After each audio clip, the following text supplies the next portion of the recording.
I think I got it to work. I'm not positive. All right, I'll let you know in a second.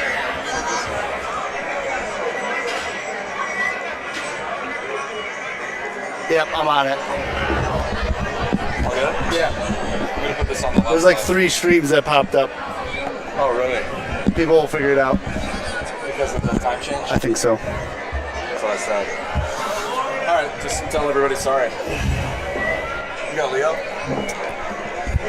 I got Vanessa, who's going to be coming in a second. She's actually distracted. All right, I'll turn the YouTube on once this power's on. Right. So you're drinking.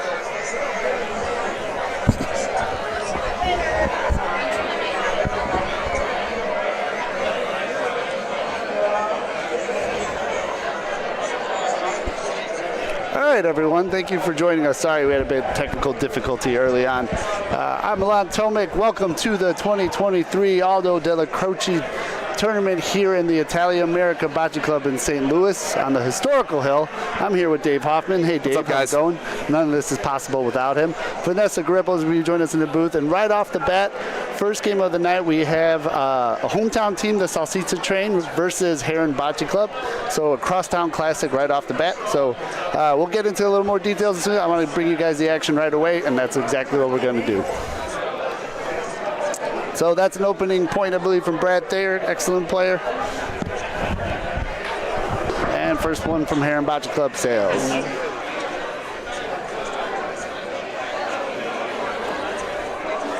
Oh, never mind. Looks like they do get one down and back practice, so that's exactly what they're doing right now. So I do have a little time. Again, I apologize for the multiple streams. We had one scheduled and one that kicked off live, and the result was 3 different streams. I'm hoping you all found your way to us. And as always, please feel free to, especially right now with the 3 streams, like, share this link to this stream, and subscribe. We have a long weekend of some excellent bocce playing with you. We got a schedule of different commentators coming in to help out. Just all around a whole good weekend of bocce. Let me know if you need a drink. I'll get you a drink. And you have me to kick it off to start. So we're going to wait for the players to finish their warm-ups. I'm going to get this game started to you. Probably shouldn't be having a Jolly Rancher. That's great for the microphone. If you can chew some potato chips while you're at it. All right. Looks like we're done practicing our down and back. Vanessa, you want to say hi to everyone watching at home? Hi, everyone watching at home. Hi. Happy to be here. Black is so slimming. I didn't know we would be on camera, too. Yeah, we are. I'm going to put on some makeup. All right. Oh, yeah, thank you. So while we have you folks here, we can talk about some of our sponsors, which without them, none of this would be possible. So big shout out to Cal Katera Funeral Home, Pagano Land Development, LLC, Brotherhood of Electrical Workers, International Brotherhood of Electrical Workers, local number 1, probably because they're the best, and Are We There Yet, LLC, Dia Hoover. I believe that is a travel agency, yes. agency for all your travel needs. Yes. All right, we're going to kick off game 1.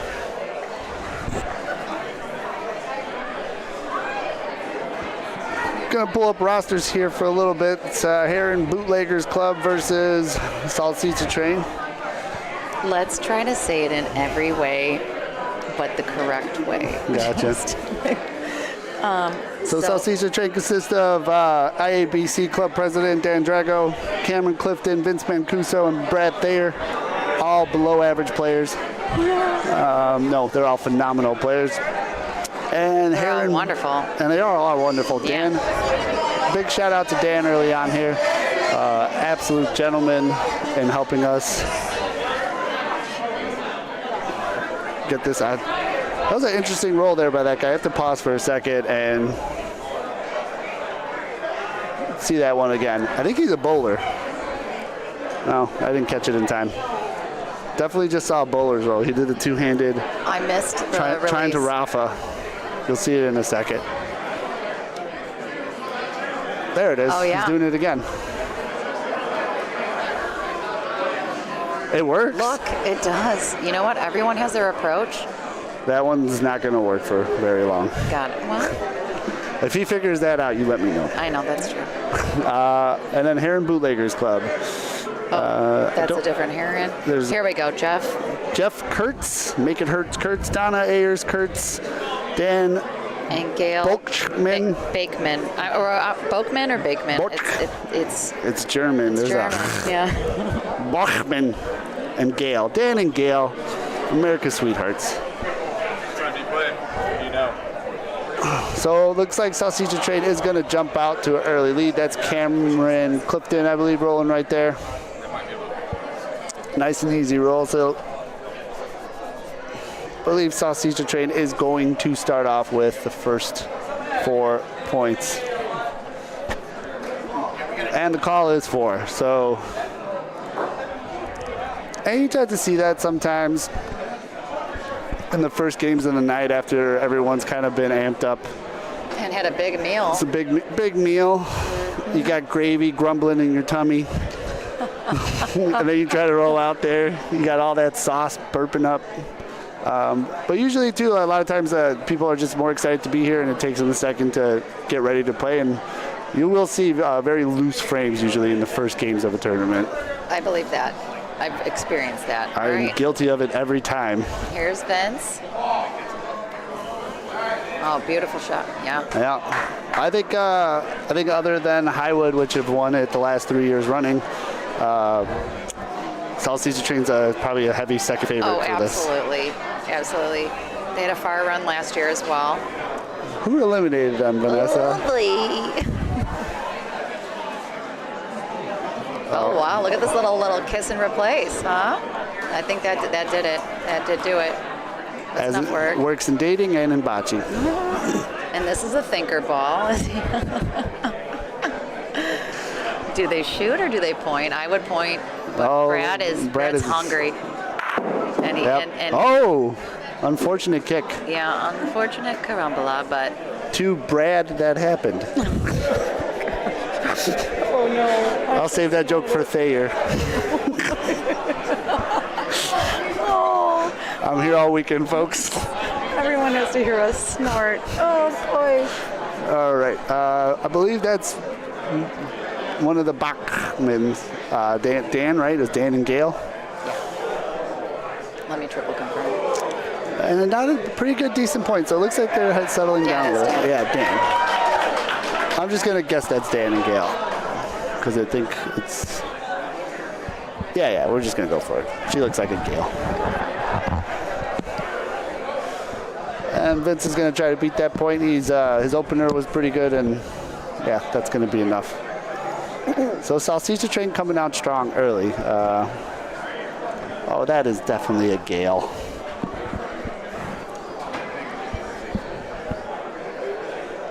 That could be a Donna. That could be a Donna. She's got a nice roll. She doesn't look too happy with it, but I don't know. That looks pretty good. Great. This looks great. If it takes it, oh wow. Oh, Donna. Or Gail. We'll find out after the game.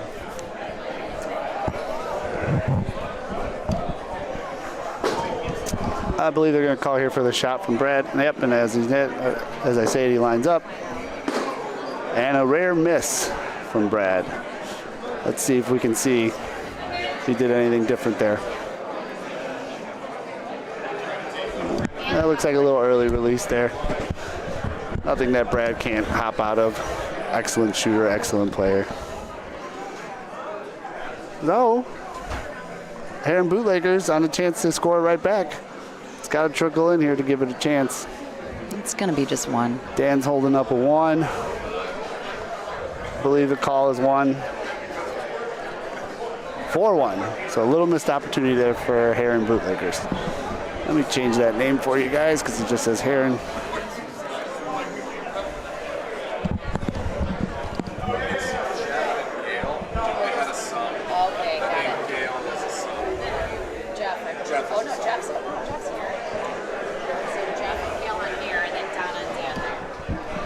All right. So that was Jeff and Gail. So I was right about the Gale, You were. but I was wrong about the Dan. You were. All right. Well, 4-1. Salsicha Train takes the lead. Heron strikes back. But Heron's got control. And they got first ball. control. This looks And looks like they're settling down a little bit now. There you go. very nice. Oh, went a little further than he probably wanted. I'm going to guess, just from my time playing at that Heron Murfreesboro tournament, that they're used to courts that are a lot slower than these. They have that What is crushed, the material? Yeah, crushed clay, similar to Elmwood Park in Chicago, the outdoor. got it. So you Yeah. got to give it a little more oomph there. And it looks like exactly what's happening, because most of the balls I've seen them throw so far have been a little heavy. So I believe that was Cameron beat that point. Here's the bowler roll. Oh, And That's some work. I'm starting to like it more and more. you know what? He did work. It's not point, but he opened it up for his teammate. Yep. Made a very manageable point now.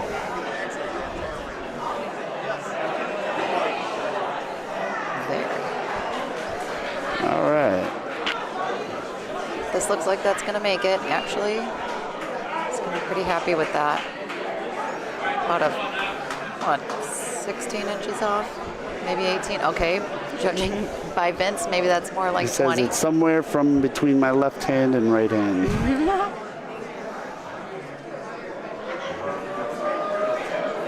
It's a good looking roll from Dan. I don't know Yeah. if the speed is enough. No, it looks like it's going to be. Oh, yeah. It's fighting. That's great. It's fighting. Fighting. He looks in. The call is in. Good ball, Dan. That is. Wonderful. I love this. This is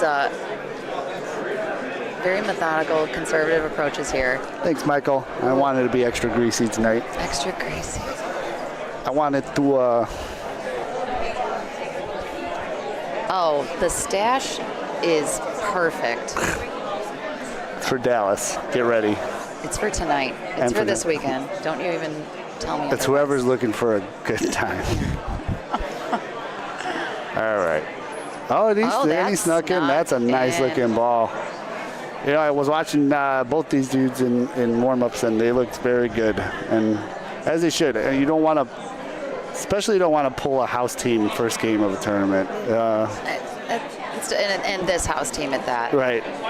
They're good everywhere they go, but They you are. know. They're going to be in Dallas as well.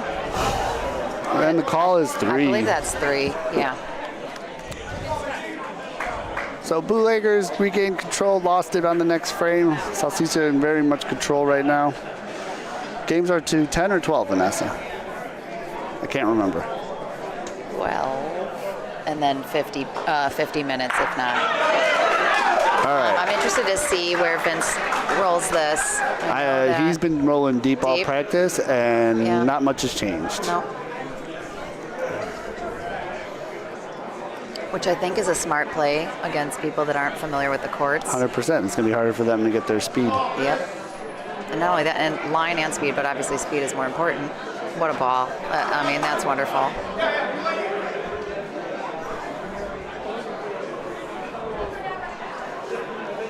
She's a beaut, Clark. I'm surprised they're not shooting here, but perhaps because of the point deficit, they want to be as conservative as possible and I keep think things so, in play. too. Not a bad ball, but that's No. a very hard first point to beat. That is. There we go. Oh, Gail. Yes.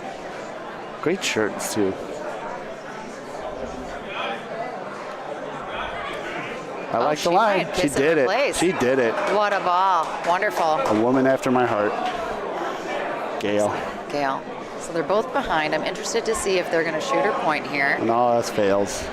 Call on Gail. I'm assuming with Brad they're going to shoot. Yeah. Nailed it. Unfortunate kick out. Might be their point. But it looks like, actually, I think it might be one at least. Let's give you a good quick instant replay here. I love that. Thayer, Oh, Thayer the wonderful. Slayer. Yeah. Great player. vote for him for mayor. All right. Little discussion here. Gail trying to figure out what she wants to do. So I believe the St. Louis team is sitting 1. I don't think it's 2 points right now. Gail trying to close that up. Good point. And she will. Love the team not rolling communication right now too. This looks. A little slow. I can't. She was on the line. It looks. Oh yeah, you're right. Great line. I know I am, Vanessa. I know I am. I was right on it though. That was the line. That's a great line, and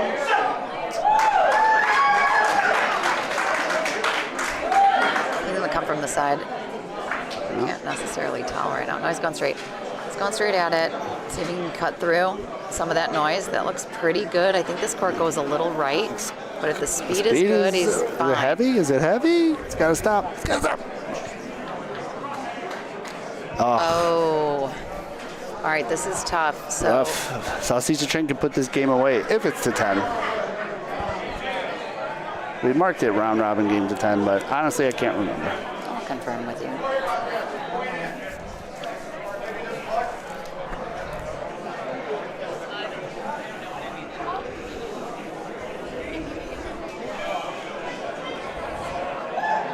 So Vince is going to try to capitalize here, and he looks like he did again.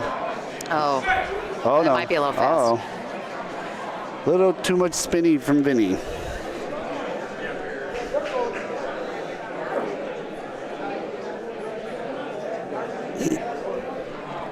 We'll know in a second with this game. Looks like the call is 1 for Sausage Lane. So missed opportunity there. We can see if Heron can get themselves back in this game. I believe the call is 1. I'm gonna get in there and fix something real quick. 1. 1. Yes.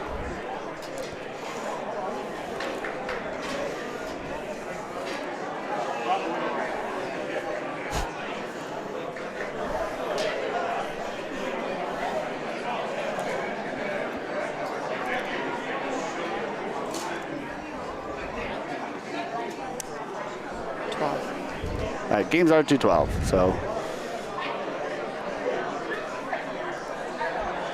Great speed. A little long, a little to the right, but honestly, that's a tough ball. You're forcing them to do a. They're forcing a. The bowling roll. I love it. Oh yeah. He took a little off too. But it's a little fast. He's got to hit clean or he's going. It's gotta slow down. I just feel like it's gonna be very hard to control speed with that roll. Yes. Got a lot of torque in that. But let's see. Looks like he took a lot off there. Put some English on it. That looks pretty good. Looks great. Yeah. It's gotta slow down though. It's gotta stop. It's a little long. The call is no. And the call is no. Yep. Love that roll. Love the crowd for game 1. It's wonderful. I think everyone's jazzed. They're ready to play their game. A little arch magic tonight. I think that's going to keep going too. It's interesting. These courts are. Very similar to Waterside. Yes. They are Waterside courts, right? They are, yeah, just longer. Corleones? Coleones. Yeah. They're just almost double, or not double, but they're about at least 20 feet longer. These are 88 or 86 feet, it might be. That's a little short. I think these courts are beautiful. Oh, I love them. This was one of my first tournaments outside of Chicago. One of my first big travel tournaments. Oh, really? Mm-hmm. We took 3rd, which was nice. That was with Al. Al was not here. Oh, no. It was with you. Oh, I thought that was your first tournament. One of my traveling? first big travel ones. I've only been doing this thing for like 18 months, Vanessa. I know.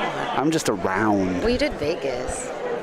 Well, I did Vegas for fun once, and then I did Vegas for not as much fun. For not as much fun. That's a great ball. I have a feeling this might end up being. This might be game. This might be game. Depends. He might have pushed that little guy. No. Oh, he's holding up 3. No, he's holding up 3. I got 1, 2, 3. And I can see it with my eyeballs too. Great eyes, Vanessa. Great eyes. Let's see if they put this one away. So. Ooh, that's short.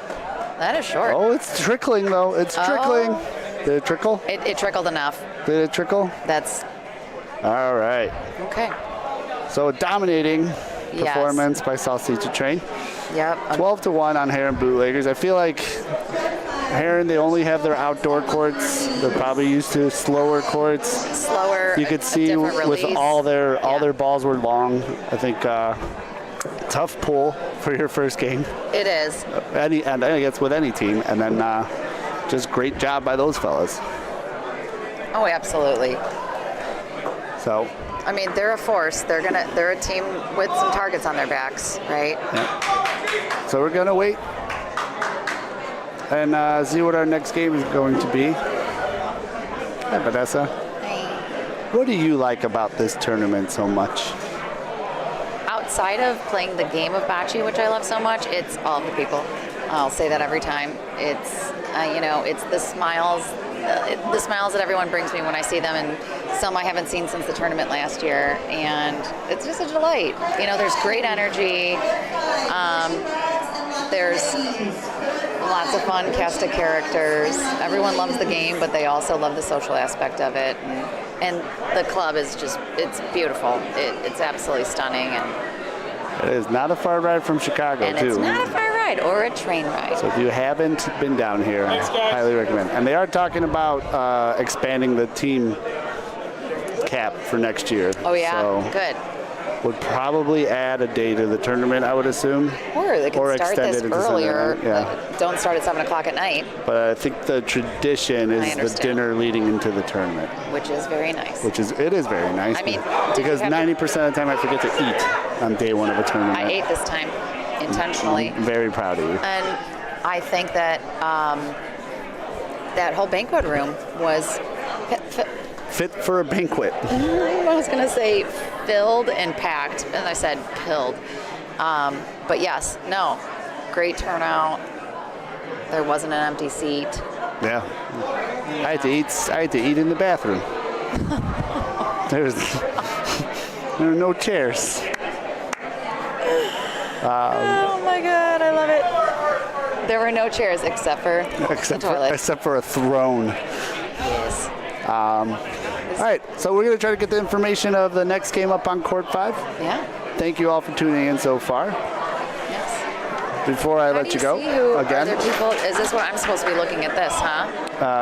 That's chat, yeah, if people are in it. Okay. Are we there yet, Deals? International Brotherhood of Electrical Workers, local number 1, Pagano Land Development, and Calcaterra Funeral Home. Thank you, guys. Got a bunch of other sponsors we'll bring up later, too. Going to try to get the info on the court. I believe we may have a ladies match on here from the Laura Della Croce division. So for those of you unfamiliar with the format for this weekend, there are, and if you are a bad friend and didn't bother watching the pre-tournament show, this tournament is actually 2 tournaments in one. There is the open tournament, the Giampiero. I'm just going to let you keep trying. No, I just want you to keep trying. Giampiero. Tournament, open tournament. So it is co-ed. But then they also do host a women's tournament, the Laura Della Croce tournament. Both run simultaneously throughout, starting today. Both kicked off at 7. Both will conclude on Sunday, sometime around 2 or 3, hopefully. We will be here for the entire duration of all of it. I always plan a few hours extra for whenever they think is going to conclude. But these games are on a timer, which I think is new this year. Were they on a timer last year? It's definitely new. Last year there were some games that extended far into close to 2 hours. If you recall. I like it. I think 50 minutes for a 12-point open match is far more than enough. I think it's fine, and it also kind of forces, for lack of a better word, people to decision quicker. Yeah. Think better. Think better. Think better. Think efficiently. All right, and we do have a women's match on this court. We do, but I'm unsure of who that may be. Well, give us a minute, and we'll figure it out. Sit tight, folks. See her.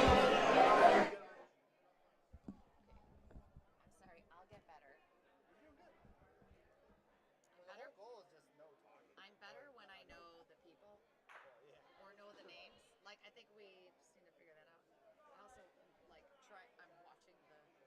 Actual court? Yeah, but I was actually also watching McDee's game, like our boys' games. Yeah. They're warming up, right? I can go ask their names. Or actually, Dan, do you know the names of the people on this court right now? Thank you.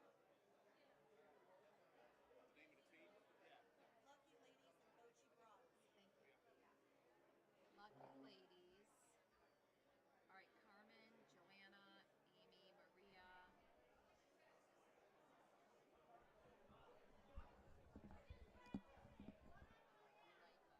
Lucky Ladies and Bocce Broads. Yeah. Spelled exactly how you expect it to. Still want to know like who's on what side.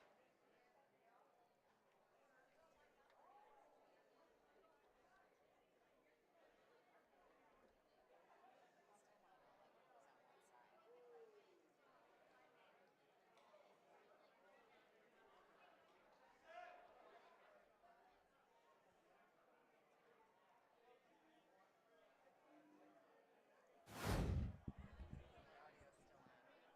No, I shut it off. We're out. We're down. My friend just texted me. That one. Oh.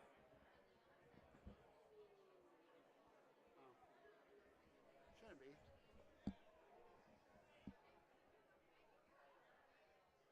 He might be picking up background.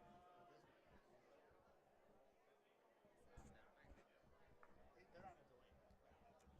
Oh, okay.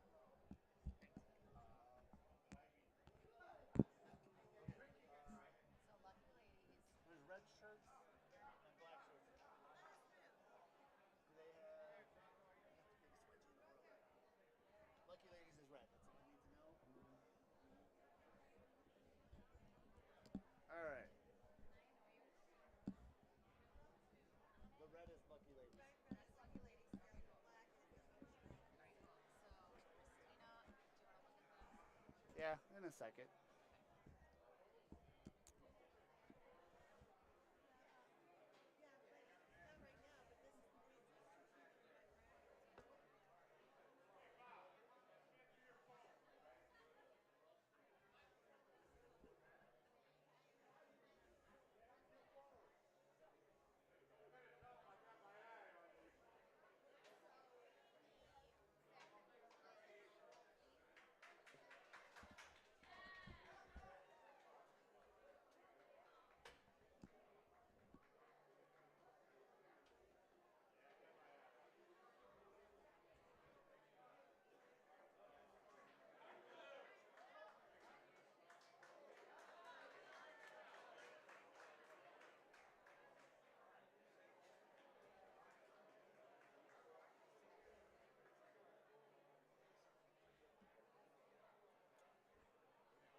All right.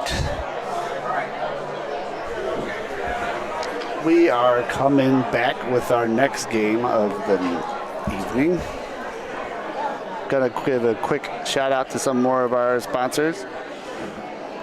Brian G. Tony's and Associates, First Bank, Wacker Financial Group, Weinbauer Financial Group, and American Sons of Columbus. Thank you for your support. What do we have next, Vanessa? We got a woman's name, so the Lucky Ladies. Yeah, we have Carmen, Joanna, Amy, and Maria. And then for Bocce Broads, we have Christina, Jessica, Leah, and Linda. All right. And Lucky Ladies are what color here? Lucky Ladies are in red. Okay. Wearing red, yes. And then the Bocce Broads have the fun black bedazzled shirts on both sides. It's pretty awesome. You know,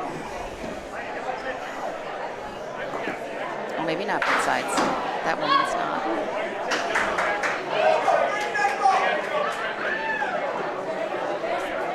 I believe this is still warm up, or are we live right now?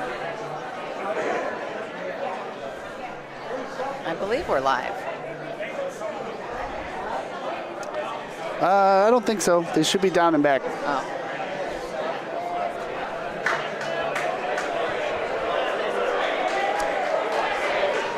Once again, Milan, you are right. I will admit it. All right. Let's get this game started. So, a treat. Yep. Hopefully we can maybe keep this pace of alternating open tournament, women's tournament, open tournament, That'd be women's great. tournament.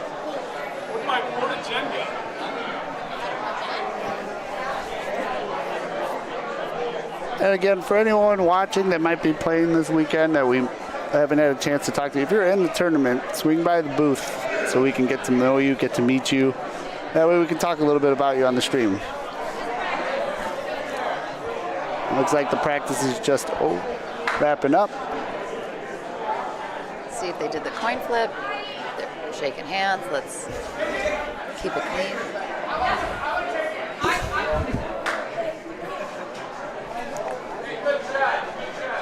Do want to Looks like the lucky ladies won the coin flip. highlight one wonderful thing here really quick, just before we start the game. Yes. Everyone's favorite. Thank you. You're welcome. Fantastic. All right. No more fun and games. Let's start the game. That's So, a fun feature. lucky ladies started us off here. It's a great first ball. That's a have to not use the word I want to, but it's a ball that gets in your head.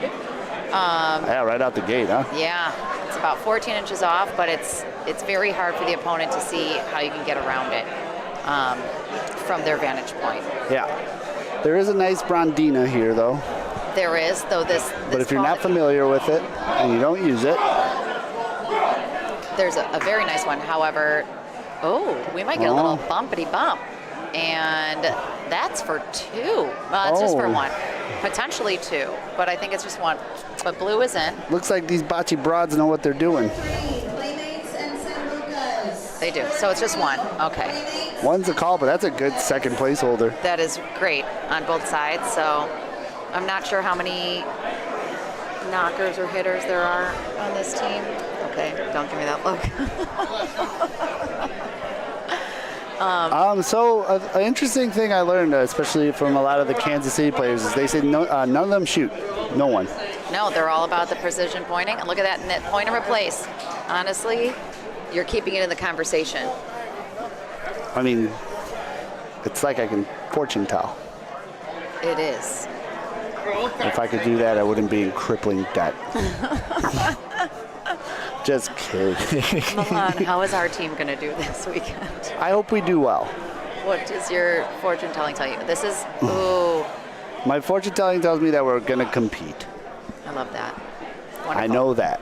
All right, so that third ball was a little long. All right. I'd like to see these bocce broads get it tight. Yeah, lucky ladies are sitting two right now. Oh, she waved it off. She didn't like it. Right out of her hand, she didn't like it, and I can see why. I missed the release, but she knew. She gave it the old, I wish I never threw that ball. I can feel that pain.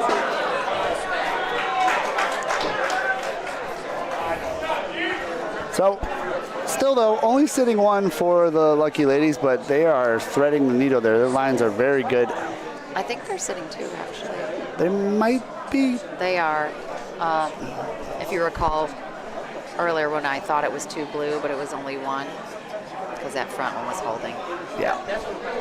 But opening on that right side, they do their Andina and Rondino. Rondine. This is very close to potentially being 3 points. Find out, let them measure.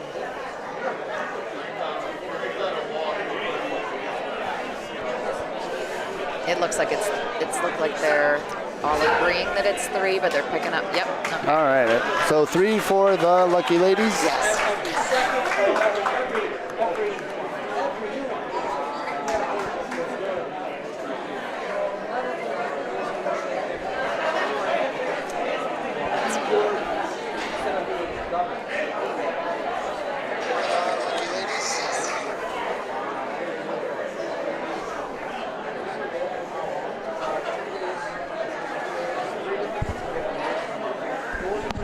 right, opening Polino here. Alrighty. So, again, another big frame to open the game. Yeah, short middle roll here.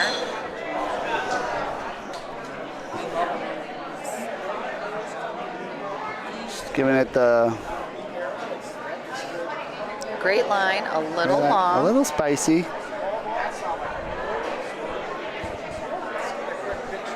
Oh man, she was quick to fire that one. She knew what she wanted to do. She went straight for it. And that is a... And that's how you do it, folks. That's why. She knew exactly. Oh no! Unfortunate little kick out. It looks like she was going to drag that perfectly. That's unfortunate. That's a good ball. Walking the dog. A term that somebody used for that? I believe so.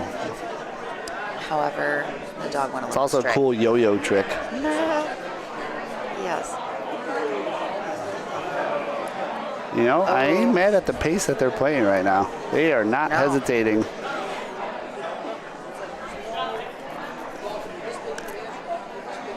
That's very true. And I think I like this intentional slowdown though. Just take a breath. Fix your line, And fix look your at this, speed, and I think this looks- it's looking better. I liked it. She went wide left and then short wide right. I thought that was going to come in actually. This is a tough spot when you don't have a shooter. Oh, and then already fired that one off. Hold on, this So might get weird. That might get weird. That got weird enough. That's great. Oh. All right. Here we go. It got weird. Looks like the bocce broads took some of the lucky ladies' luck on that one. What's the call here? It's blue. Yeah, that's definitely blue. Yeah. One blue.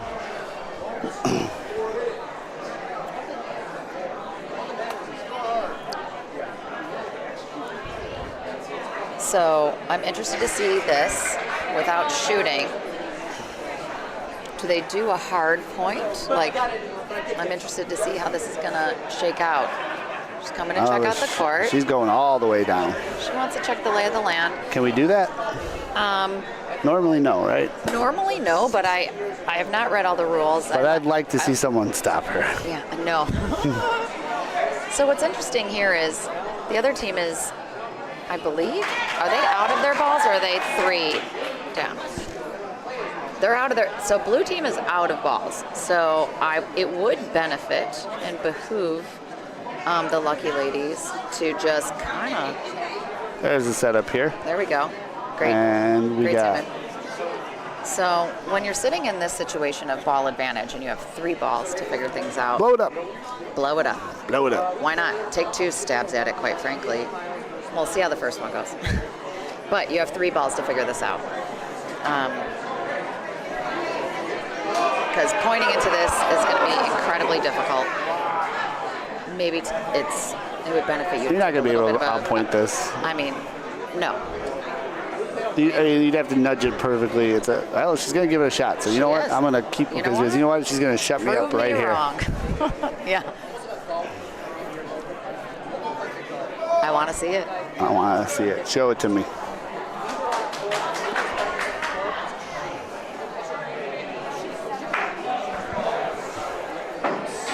It's going, but it's going to be wide. And a little short. But She's not moving. I kind of like this angle. See the whole play develop here. Yeah. I'm very curious as to what's going to happen.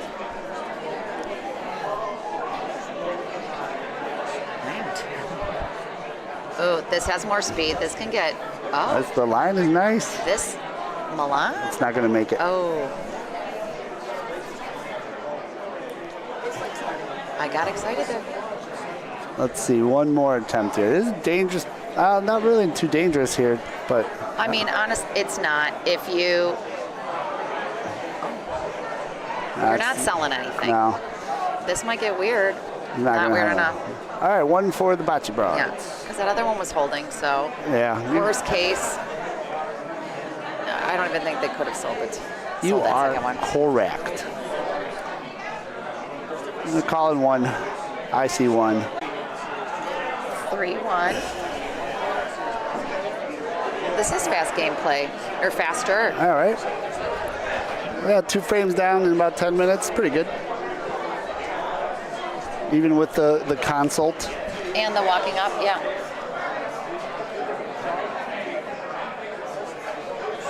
Fantastic. Those are the shirts to beat so far.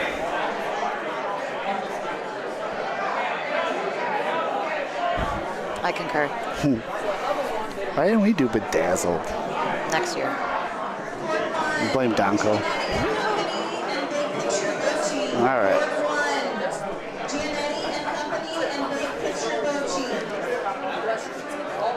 Not a bad start. Looks like they're starting to settle into the speed here.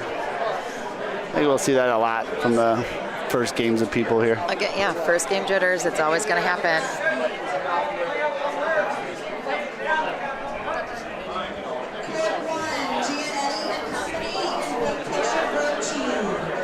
Oh, Ooh, just a little short. Great line coming from the other side, but yeah, way short. just a smidge short. Maybe this is good strategy by the Bocce Broads. I mean, They got eaten up that first frame short. yeah. Took them deep. Let's see. Honestly, if you're going to miss short, it's a blocker. Somebody could bump you in, much That's a like very that good last ball. frame. Great ball. Yep. All right. Looks like it doesn't matter where the ball is.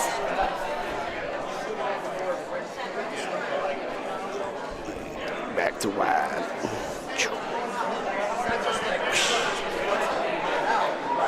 All right. I don't know if the speed is good on that one, but we'll see in a second. Yeah. Ooh, and that court just sucked it left. I'm getting good at recognizing that speed on this camera, Vanessa. Very I'm telling much you. so are, and especially with these are the house balls, I believe as well. They're the same pattern, just different colors. This looks, Well, again, I think short. yeah, it is. Reasonably, yes. Good line. That would have taken. That the was. You gotta get The lines. You gotta get look aggressive on that one if you're gonna go right at it. Can't be short. So big ball here by Bocce Broads. Did you just reply to yourself? Great job. Yeah. If no one wants to talk to me tonight, I'll talk to myself.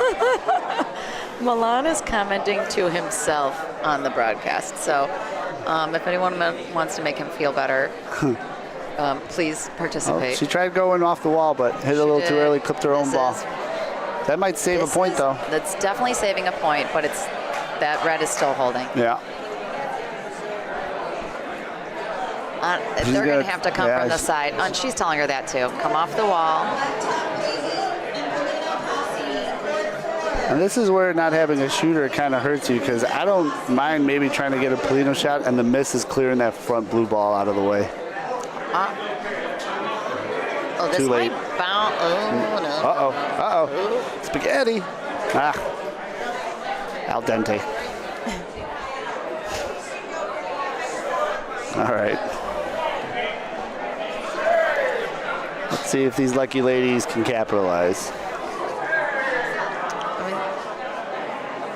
That's short. That was the line. That was the line, though. That was great. A little harder off the wall.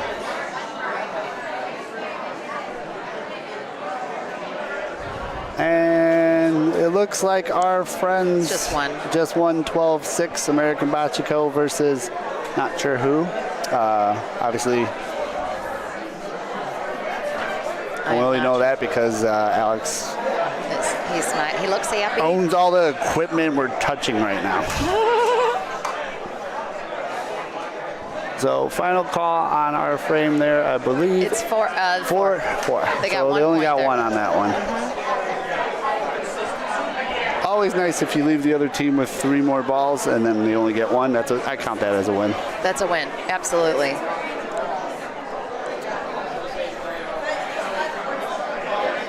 All right, let's see how we start here. I call that a gift. So lucky ladies. Start off with playing. It's gonna be a little short. But it's good. that mind. That mind ball. I can't use the word I want to use, but it gets in your head. That. Because from that vantage point, it looks like they don't Ball's shoot, but already out. Oh, she didn't like it. no, it's short and right. No. But good. Actually, not even The that speed was short. Speed was fantastic. great. I stand corrected. Let's see. I can probably get the whole frame on there for now. Oh, if she touches that, it's good. Just missed Ooh. it.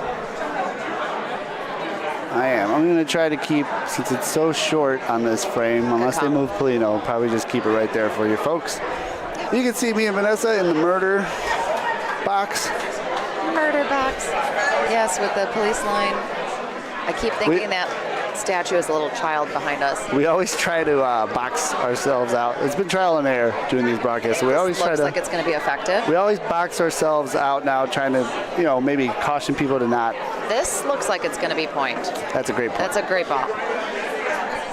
To not disturb us maybe while we're broadcasting, just because we want to stay focused on what we're doing. And within 5 minutes, someone grabbed the tape and goes, "What's this here for?" Oh gosh. So, if anyone has any ideas on how to. I have a suggestion, but it's just lugging one more thing around. Mine was a taser. Oh, okay. That is the more aggressive approach. I was going to take the passive aggressive, which was how I operate. Not RSVP to their birthday party. Just going to say, kindly put up some signs that are literally just located at the corners that say, taping in progress. Leave us the F alone. Or whatever Put language tape on we the want to tape. use. Very meta. Not tape. I'm thinking poster board. Make it like a sign of a frowning Michael Chaldone that just goes. Yes. Hey, what are you doing? I love it. And it says that. What are you doing? I think that's exactly what needs to happen. And I believe Michael will agree. I want this to happen. Ooh, no, a little too outside. I like that you went aggressive, but. Ooh. Oh, that slowed down a bit, huh? That did, and curved more so in than I expected. That's a good, this is a good smattering, even if they don't have point. Make it harder for blue to get that second one. Yes, I said smattering. It's a word. It's going to creep by now. Wow. That's unfortunate. All good balls. I think it's... You'll see. We'll see what happens here. A chance for... If I'm blue, I'm aiming for either my ball or those back reds, just to backboard off of, not those front ones. But a good chance for the Bocce Broads to try to capitalize and close this gap. That is not the way to do it. It's all right, one point. One at a time will work. Away. Chip away.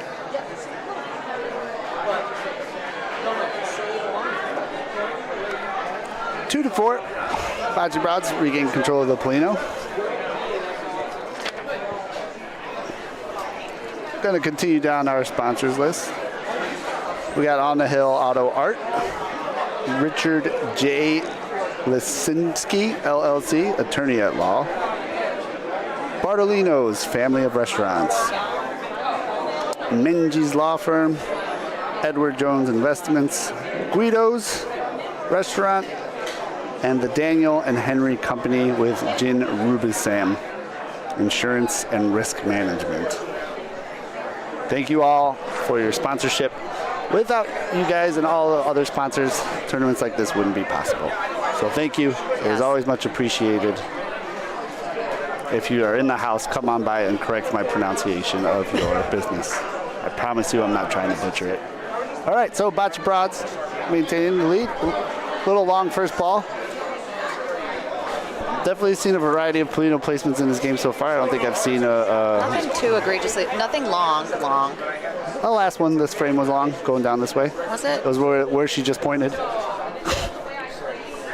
I believe. It was over here, but opposite side. Nah, it was over there. Over there. All right, this, All right. Actually, this is a close measurement. So somewhere in between.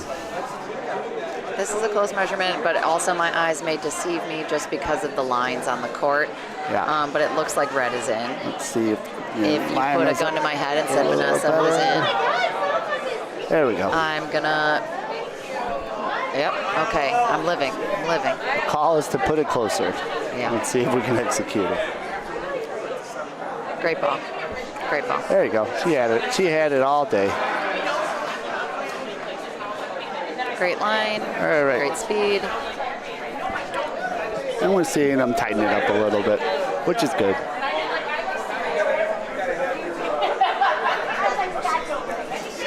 Going straight at it. All This might looks. be a good This ball. is. It's creeping in. I think that's in. This that's is a in. good ball. All right. I think maybe. Good back She and got forth it beat going by here. an Yeah. inch, maybe 2. Well, we got to make sure the warden. I don't know what sheetrocking is, Michael, but I hope you're safe. Drywalling, basically, right? I don't know. That's why I said I don't know what sheetrocking is. Unless he's in the bedroom. And then. He's sheetrocking. Yes, that's. I hope you're Grazie doing that. mille, Davy. His name is Milan, I had after a all. lot of caffeine today. Or Milan. All right. Bocce Bronze, another ball, a little short. Looks like the Lucky Ladies ball is going to be holding on the outside there. Yep, we're going to line up to their last ball here. So, at 4-2, Vanessa, Yes. with about 28 minutes remaining in the game, was is just about to time ask starting when to did be a this start. factor? Time is definitely starting to be a factor. This is the time to get aggressive, or chip, honestly, or chip away chip if away you're for the them. Bocce Broads. Yeah, I agree with that. I think chip away for Bocce Broads, don't risk giving up any big frames, and Lucky Exactly. Ladies, try to maybe get a little risky. One big frame could seal, you could just drag the rest of the game out. Absolutely. If not, okay. That's going to be short. Yeah, and then when you are up against a timer, that does affect your play too. You start thinking about it. You try not to, but it's in the back of It your does, head that and you're you're- running out of time. And then every conversation the other team has seems like they're taking forever. And you course. want to kick them in the shin and say, get off the court. Absolutely. And I don't think anyone here is intentionally doing that right now, but It can happen. it can, absolutely. I don't know if the time limit thing has been, I think this is new all around. I mean, definitely for this tournament, but I'm not sure for leagues here or anything like that, how that works. But there's a strategy there too. So we all agreed to play by these rules. This looks very nice. Very nice. That's another in your head ball. In your head. Lucky Ladies seem to be maybe a little more seasoned players. Yeah. That's about 20 inches away, I'd guess. But what do I know? I don't know any of them. I'm just guessing. She looks happier with this one. She was not happy with her ball. This looks, earlier. and she should be happy because this looks really good. Oh, that might creep in. We need one more rotation. One more. Oh, that's questionable. Give me that. And then when you have these measures, that takes away the time too, and it's wild. Something doesn't measure up. So, But it looks a little short. from here, it's very close. It's very close. 6 more. All right, we got our first measure debate. And I love it. She got the ruler right away. The ruler. I have. What are they? The carpenter's ruler? One thing I'm proud of myself that I've learned how to do is if I go look at something and even it's remotely close, I just go and grab the tape. 1,000,000%. I no longer waste time Especially in a timed game. because I was taught wrong and I measure once and cut twice. So I cannot be out there eyeballing anything. I'm wrong all the time. And it's fine. I don't need that skill. I trust science, so, and not these eyeballs. Yeah, as I always say, Earth is flat, balls are round. All right, she didn't look too happy. The speed was good. I think if she got to the wall way later, it would have snuck in. Of course, when you have this rondina and you use the wall itself, you're going to eat up a lot of speed once you make contact with the wall. This one's coming in hot. But it might be the right amount of hot if it's going to bump in there at front ball. It's going to sneak right through. Or it's going to sneak right through. Even dirtier. All right, great ball. Wow, the Bocce Broads bowling balls. If that was a close measurement before, it's possible. I can't tell from this angle right now. It's one Bocce Broads now it's for sure. One? Yeah. I didn't know if that red was bounced enough where the other blue would It hold nudged for a it second. out. They gave it a little nudge. I see. A little nudge-sickle. And here comes the warden.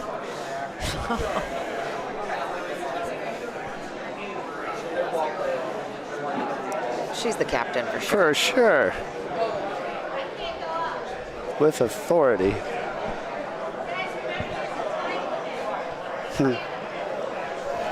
So 4-2. Lucky Ladies in control of this game right now. Bocce brought sitting one with a ball left. 3 though for the Lucky Ladies. They don't like the setup on the left side right now. I wouldn't either. I wouldn't either, but this is when shooting or a really hard point would. I think you have to get aggressive. You have a pile of balls there that something can happen. Absolutely. Otherwise, you're doing a very, very difficult point. And potentially selling another one. Yeah. Now, you want to make sure you get there with enough speed to at least clear one of those two. Yeah. Or just open it up for the next point, you know? Well, let's see. They've discussed, they've conferred, they voted. So she going straight on? Maybe a little nudge for her ball to get closer? I don't know. Love it. Pins and needles over here. Should we ask the crowd to be quiet? Next up to the thing. Lucky Lady. All right. Let's see what we did here. I think that was what she was intentionally doing. Little I'm obviously coming for the right side. Back door. Yeah, and if anything, you hit your front ball, nudge it at 2 inches. Can't be short then. Correct. But didn't move, got a ball handed to her. Let's see if she cracks it here. Yeah, she that line's the right line. All right, this has more oomph, more chutzpah. Identical ball. Now, had that not been there, had that been her first ball, it might have done exactly what she sought out to do. Well, and here's the last. Oh, hit the wrong button. Sorry. There we go. That's just going to nudge it closer, but I don't hate it. But it blocks. Makes 2 hard now. Yes, it does. That is a no harm, no foul. Actually makes 2 with 1 ball left. Very difficult here. Yeah, absolutely. Do you just take it? No. Oh. They're down 2. Time's winding. They have 1 here. I might take it. I might take it too. I don't see 2 here. I see 2. If you split the 2 Lucky Ladies balls in the middle off the wall and nudge yourself back in, that's how I see 2 here. That's a hard shot. It's very hard. And you don't want to sell. Oh. That would be my nightmare to sell. She didn't like it. I think it scraped the wall. That's a tentative roll. She didn't want to sell. I think this is the right call, ladies. Take your point. Get 1 point closer to tying the game. Yeah. See? Chip away. We're at 4-3. And for those of you at home that are just curious about other games on other courts, just to let you guys know, we are featuring Court 5 here. We do not know who's going to play. It's all randomly selected. They did the draw, and then teams come on courts as courts become available. So we never know who we're going to get. So we apologize if we don't feature someone you were hoping to see. We do our best on here, but we are going to give you some score updates. So for the women's bracket, the Bells of the Ball lost 0-12 to the Godmothers. We got another American Bocce Club team, lost 0-12 to the Southside Shockers. I'm surprised on that one. No, you're surprised because I think they had to forfeit, is my guess. Oh. Because 3/4 of the team was not here yet. Where were they? They were stuck on the train debacle. The Amtrak that got delayed into town? That's very unfortunate. I think they tried to move them, unless it's a different... No show. No show. Okay, yeah, that's exactly what happened. That's really unfortunate. Unfortunately, hopefully everyone's safe on that train and gets in. No, I saw them come in. Okay. They're here now. It's unfortunate. I think they thought they actually had 2 games slated for tonight, and I think they only got, well, didn't realize they had that unfortunately, earlier one. Tough they couldn't move it for them. It happens. Hard to do that in the tournament. All right, Hit or Miss wins 12-7 over First Bank and Trust. This all Seacher Train, the game we covered earlier, win 12-1 against the Heron Bootleggers. And American Bocce Club won against Caesar's Pastime. Take them down 12-6. That's your first round of games played. We are watching Lucky Ladies face off against the Bocce Broads. Lucky Ladies maintain a small lead of 4-3, but Bocce Broads are in control of the Polino and have sitting point on the court right now, I believe. I think they're debating the point.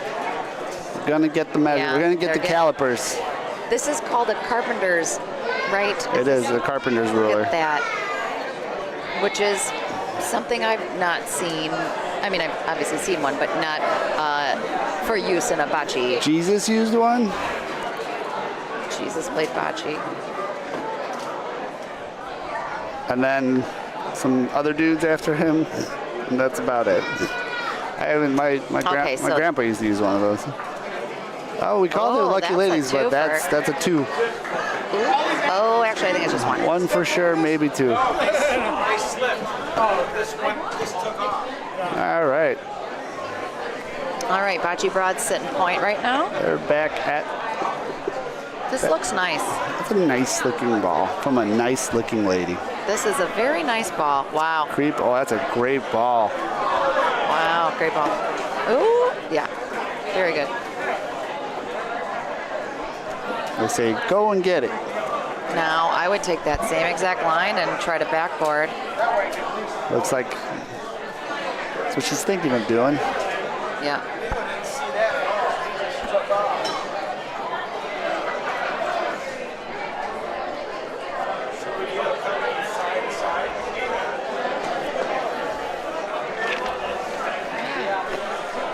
Let's see. I don't know if that had enough juice. No, trickled out early. All right, 1 ball left for Each team. each team. Lucky Ladies sitting point though. She's telling her go down the pipe. She's going to course correct. Definitely put enough speed on it. Uh-oh. Oh, but this might. Oh, It not got weird enough. enough, but it's a nice blocker. It fell back out. Fell back out.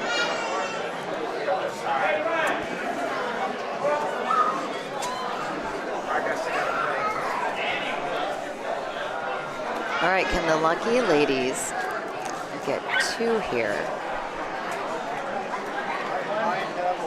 And increase their lead.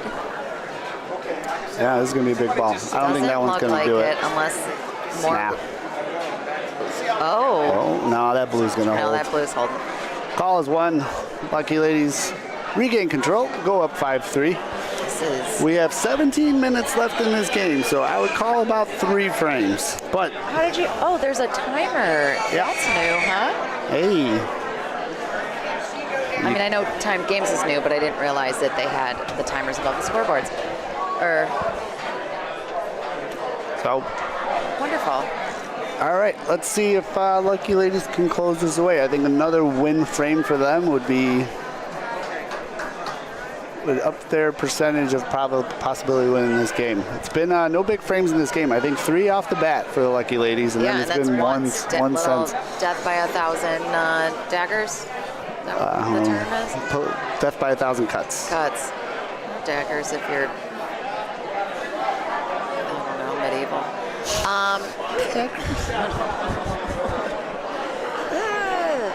Dilly dilly. All right, that's a very good, what do you call that ball, Vanessa? Mind? Well, I can't say it on, A fluber flobbin? yeah.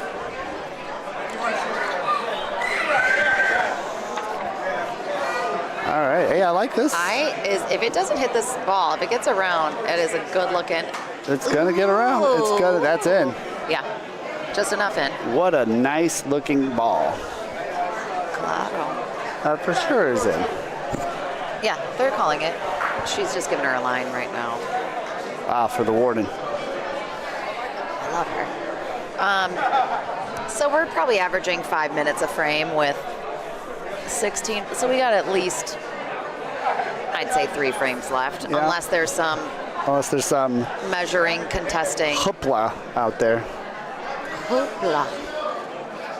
That's not gonna do it. I mean, if it had a little bit more, it would give a little doot-doot to, Yeah.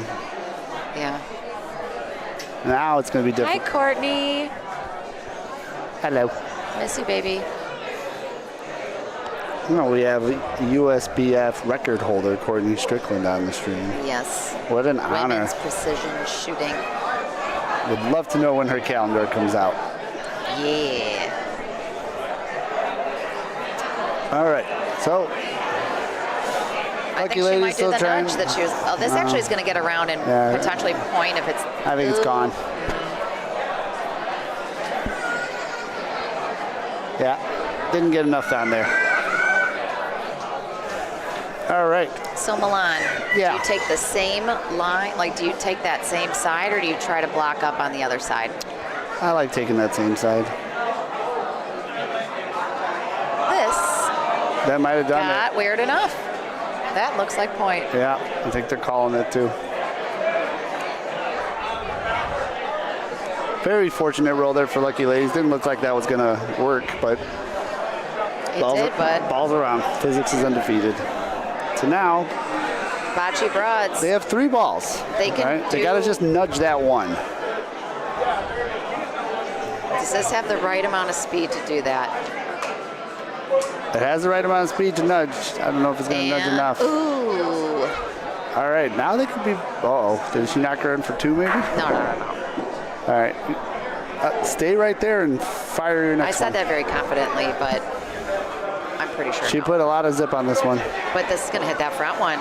Here we go. This might, but is it too hard? But it hit the Polino. Well, she opened it up. That might be 1 blue. Yeah? It's close. Big ball. They got to measure. Let's see if we can bring you folks in a little more on the action here. I'm excited for this. We got to measure. Always measure.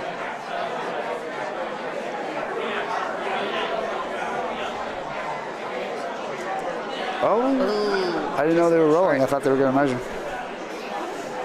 I think they decided. Actually, I don't know what they decided. I'm not going to put words in their heads.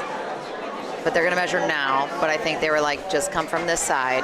Right. I wasn't Make it a going non-issue. to change their decision process there. Exactly. And then we'll figure it out. We'll figure out whether we had 1 or 2 or 0. Well, someone scored. I meant the Bocce Broads. Whoa.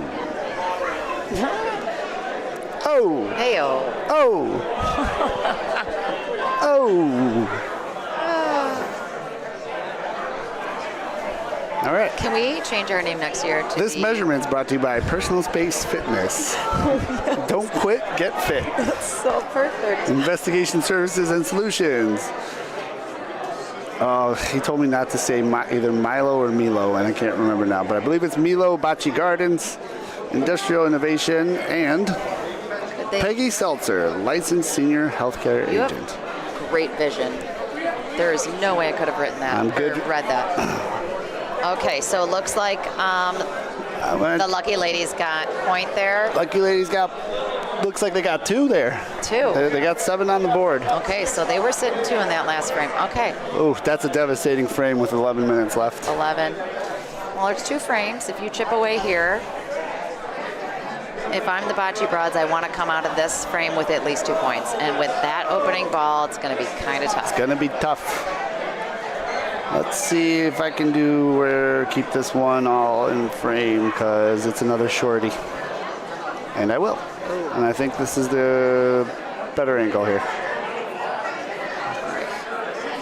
Just for these short ones, folks, I kind of like being able to see the entire play develop. If you like me switching back and forth, let me know. Otherwise, I'm doing this. And actually, I'm in charge, so it doesn't matter. This looks mighty It's got to nice. trickle in. That's good. That looks pin high. Oh, I saw the hand. The hand went up. I am. It's definitely blue, right? Well, I'm looking. It's right in front of us, but it's all about Perception. perspective. Perception's reality, folks.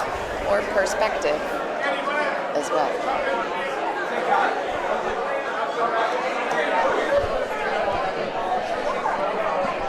looks like it's probably an inch off because the bocce broads are rolling.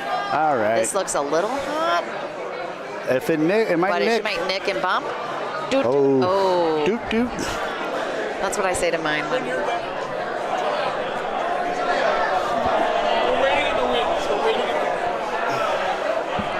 All right, so All right, this is a pretty important ball here with the amount of time that's left. I think it might come on the wrong side of that red, unfortunately. So Lucky Ladies are sitting 1 point. 3 balls left, up 7-3 with 9 minutes on the timer. Yeah, which It's not. This is not boding well for the bocce it is broads. not, and this is, might be 2. Yeah, this is going to be. The backbreaker. Yeah, that's if they get one more here. It's going to be really tough to come back from the bocce broads, but anything is possible as well. Yeah. This looks like it's going to be 3. Is it? Very close. Can't tell. I believe it's in. It's 2 for sure, maybe 3. Yeah. Either way, this looks good. This one That's is good. most definitely in. Is it 4? 3 is devastating too. It's tough. It is tough, but you know what? You can have a couple quick 3-point frames. There is how many minutes left now? About 8. 8? Okay, you can get. Nah. I know, I'm being hopeful though. Can't give up. Nah. Can't give up. No, don't give up.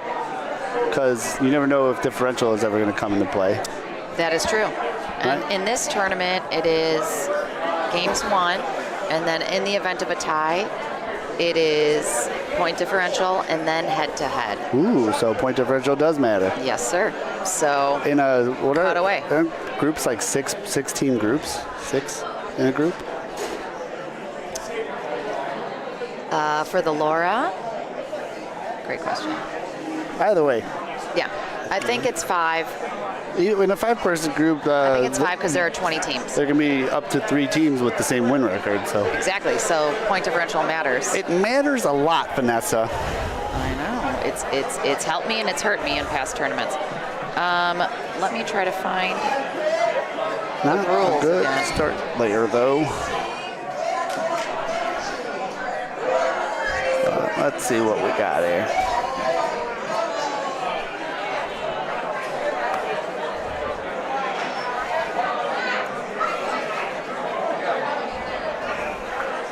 Oh, it's gonna bump it out, but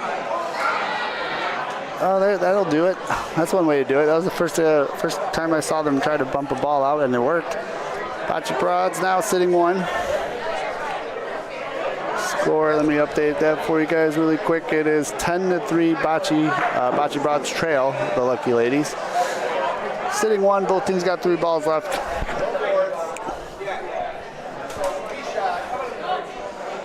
And Warden lighting up her shot.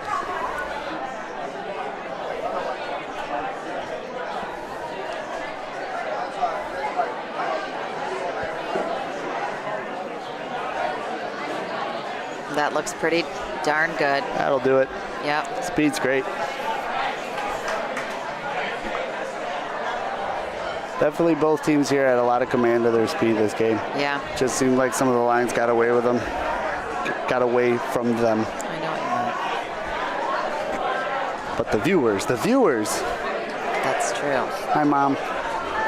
Hey, your mom knows how to use the internet? I just have this is I just a have good BBS ball. streaming and parental locks throughout the house. Ooh, it Might have just sailed rolled out, out. but that line was a beaut.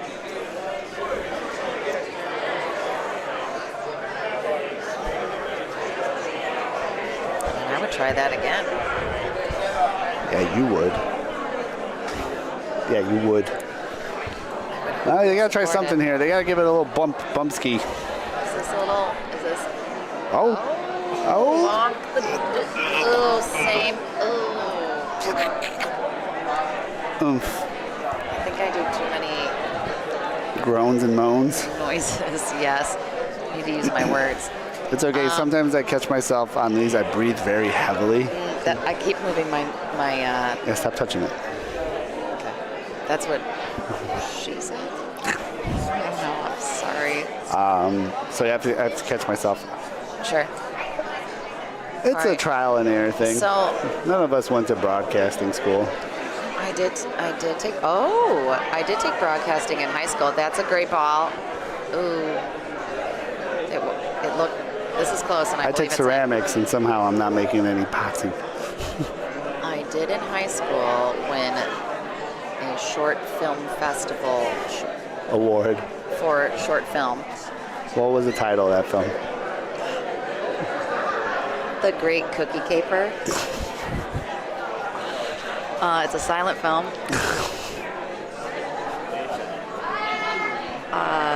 My friend Brad did just unearth it and had digitized it, so Oh, wonderful. I will show a select few people because the 90s were an awkward time for me. All right, so Bocce Broad's sitting 1 here, down 7, 6 minutes left in the game, but Lucky Ladies This are is a just great ball. relentless. This is, Relentless. oh, I think they still got it. We're gonna. can you do a zoom? Oh yeah. Okay, they're unanimously pointing to that. So what do you do here as the Lucky Ladies? Nothing. I would throw off. Yeah. Game's over. I would throw off. You're up 10-3. There's very little time left. The game's over. Oh wait, the Bocce Broads have. Oh no, they're out of balls. They're Yeah, out of balls. yeah. don't know. She's saying throw off too. She's asking, can Yeah. I throw off? And that would be the smart play with 3.5 minutes left. Essentially, this game just became out of reach. Oh, 18, Bocce. I know St. Louis. It's very. I know it's Bocce or. Well, I have an obnoxious Chicago accent. So We go to New York, it's Bocce. Bocce. Bocce. Go to Ohio, it's Bocce. Or Bocce. Or the Chicago. Bocce. Oh, Michael's throwing down. Michael, here. I already defended you. You don't have to. Go back to sheetrocking. I got you, Sheetrock in buddy. the bathroom. I got you. Or Bocce. Bocce. Everyone's got, you know what? Tomato. Bocce Bato. As long as you love the game. That is true. There's something's going on. Did they just call the game? I think they might I have think they just might be called it. conceding. Well, it's 2.5 minutes. They're just putting down the clock anyways. Oh, no, they're playing. Oh, sorry. There we go. Yep. Oh, look at us. We're We're over here like a Debating. couple of hens. clucking heads.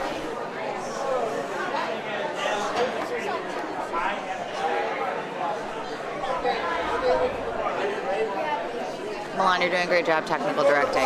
Oh, thank you. There we go. All right. Well, Lucky Ladies sitting That's gonna game sneak point. in. Nope. Ooh. Lucky Ladies, they won. We have a special treat What? for the folks after this game concludes. What? What? Okay. So, with only coming down to less than a minute left in this game, Lucky Ladies can just chalk this up as a victory. They are playing probably for point differential now They too, have to play for point differential. which is fair. They do get to finish this frame, even if they run out of time. Haven't got any more score updates for you guys. Vanessa and I will be leaving the booth probably shortly to go play our game. And joining you guys soon will be Andy and Alex.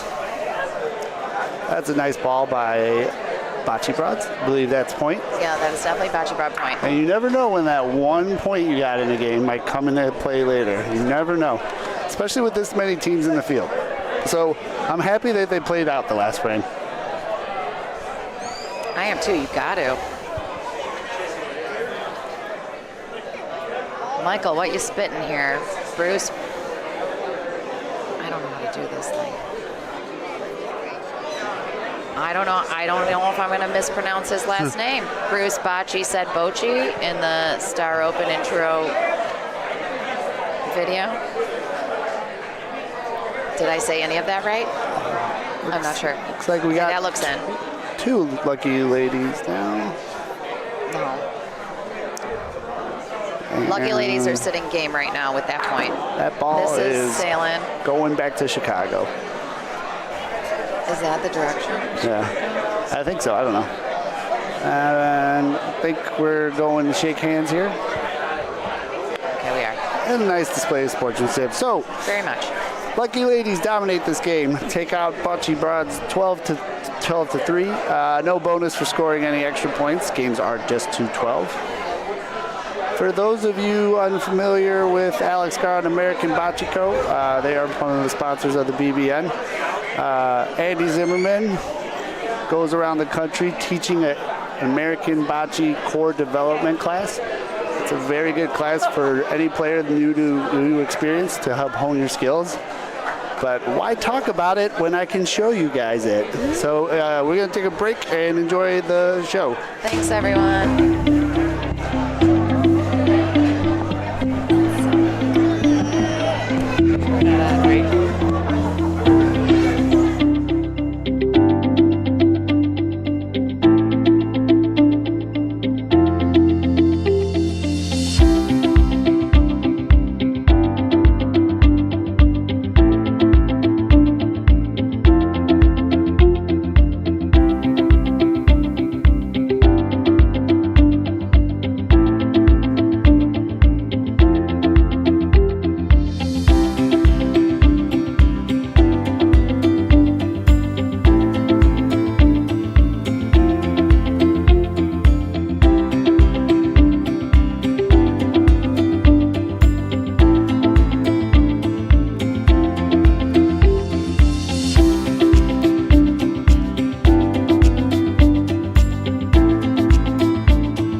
Good.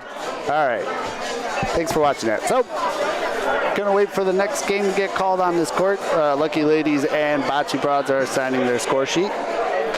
Jumping on in the booth here in a second will be Alex Carr. Joining with him most likely will be Andy Zimmerman. The downside of playing in the tournament is I have to leave you guys from the broadcast group. So I'm gonna do that right now. And they'll take over.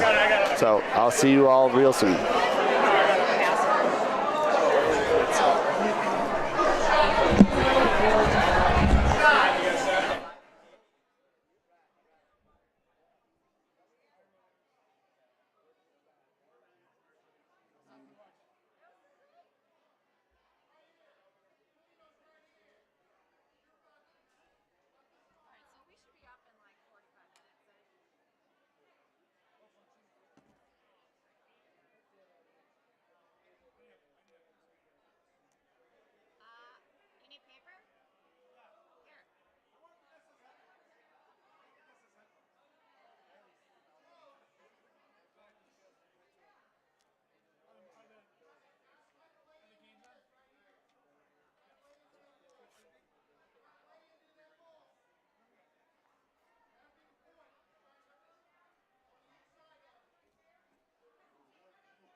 before we go in.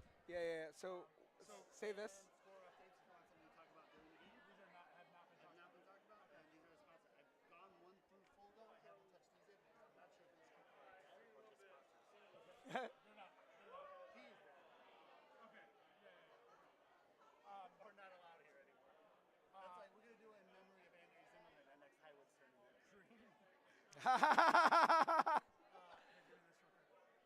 Okay, so this side This side is Danielle and Mariah. versus Victoria and Janine. Victoria? Victoria? Victoria's the tall one. Tall.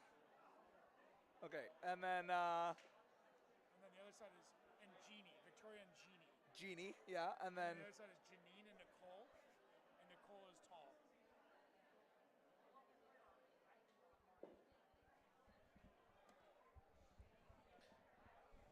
All right, let's tune in here. all right. I got nothing. So Yeah, we'll turn these up.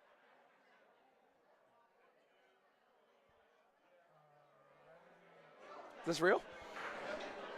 Yeah, you're live now. Let's go. Hello. Folks, Hey. it's Alex and Andy, your favorites. What up? Hello, Bocce World. Let's introduce ourselves in the booth cam here. Hi. Fresh off a win, American Bocce Company, 1-0 for the tournament. We're going to give Milan a little spell. Checking in another game from the women's division. This one is going to be the Bocce girls versus the High Rollers. We've got randomized games going on to our feature court, Court 5. So whatever the tournament directors give us is what we are featuring. We have no control over the games that we get, but when we get them, we'll do a damn fine job with them. We have control over that. Yeah.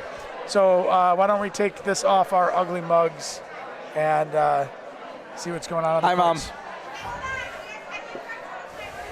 Okay. So High Rollers, they're going to be rolling the blue balls today. That is going to be, these are Kansas City teams, okay? A lot of Kansas City folks in the house today. High Rollers are Victoria and Jeannie. Victoria is in the gray sweater, tall curly hair on the left side of your screen. And Jeannie's looks like captaining the ship right now. I believe this is the first frame. And the Bochitas on this side is Danielle and Mariah. They have the exact same shirts on, similar hair. Mariah is a little bit shorter than Danielle. And I just want to inform you that the ladies we just introduced are not the ones rolling. No, we're getting situated here. But I do believe this game is live. Yes. So we can take a look at the ladies that are rolling. So it looks like we have Janine from the High Rollers.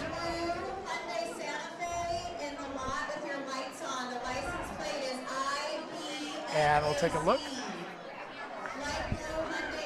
She's trying to sneak one in on the left side. It's good speed. Got to sit a little bit. So after playing one game and having about an hour of warm-ups earlier in this afternoon, these courts are just how I remember them. They're a little faster than you think after your first couple balls, but they are true. They are slower than what we're used to up at Highwood, but they are very true. Some of my favorite courts to play on in all of America. It's a Coleone surface, and it's a little textured. They have no sand. It's a textured court, and it's a micro texture. You really got to get down there to see and feel it. But it has kind of almost like it came out of a confetti spray cannon, because if you get down there, you see all kinds of little colors of whatever synthetic material they're using for the courts, and that really provides nice traction for the ball to give it a smooth path, and if you are a stick shooter, you're going to stick a lot of balls out here. Would love to see some of that Ohio stick action out here on these courts, there would be a lot of noise around a lot of incredible shots, I'm sure. All right, Bocchita girls going at it here. And this is Mariah rolling her ball in. Trying to beat the point. That looks a little heavy.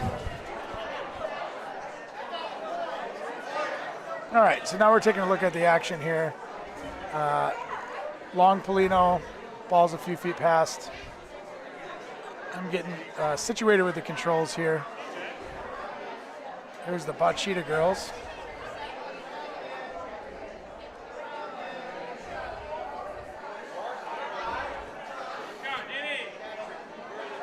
That's a nice ball. Jeannie's going to get that point in there. And not to be confused, on one side of the court, the side of the court that we're rolling right now has a Jeannie, but their teammate on the other side is a Janie. Janine. Oh, goodness. That's much more. This is Danielle. Easier Great to tell line, a apart. little short. These balls will, what's interesting is that they move for the first 35, 40 feet, and then they sort of settle down quickly. And once they start slowing down, they're stopping soon. Exactly. So I think we're going to see a similar ball here. Long Polino, and I can attest to this. I just had some speed issues. I was short on a lot of balls, just like Danielle there. It feels like good rolls, and they just die out on you. You got to adjust. So this is Victoria. Great angle, great line. Just going to tuck that in. That is an incredible use of the court. If you're rolling it across the court is going to eat that ball up and pull it into the wall. So you have to line it up a little more She didn't like this straight one. than you think. And like look at that. yeah. That is, she rolled it across the court, and the court just ate that up, and that's why it's taken that hard angle Slowed to the it right down. wall. Slowed it down. Looks like Red's sitting 2. All right. Jeannie. Looks like Jeannie's coming in here trying to make that 3 points. I like that point. That looks good from my angle. Is it going to sit? Oh, that's bad news if that hits the Polino. She got around it. If she touches that blue ball, that should sit in there for 3. Beautiful, yeah. Great frame for the Bocchita girls. We're going to give them 3 on our side. And you know what we always say, if you're going to be hot, be perfect. Bump that ball out. Use that backboard.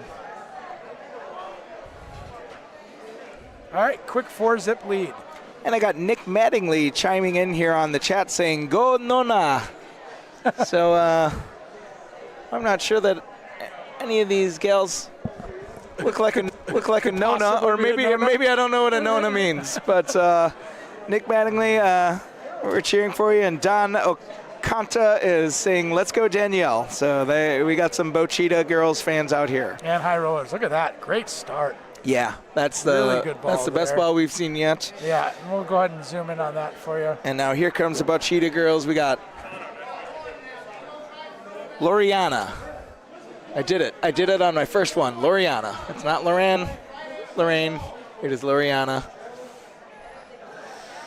All right, so the side of the wall is going to, looks like, eat that up a little bit. You can see that these,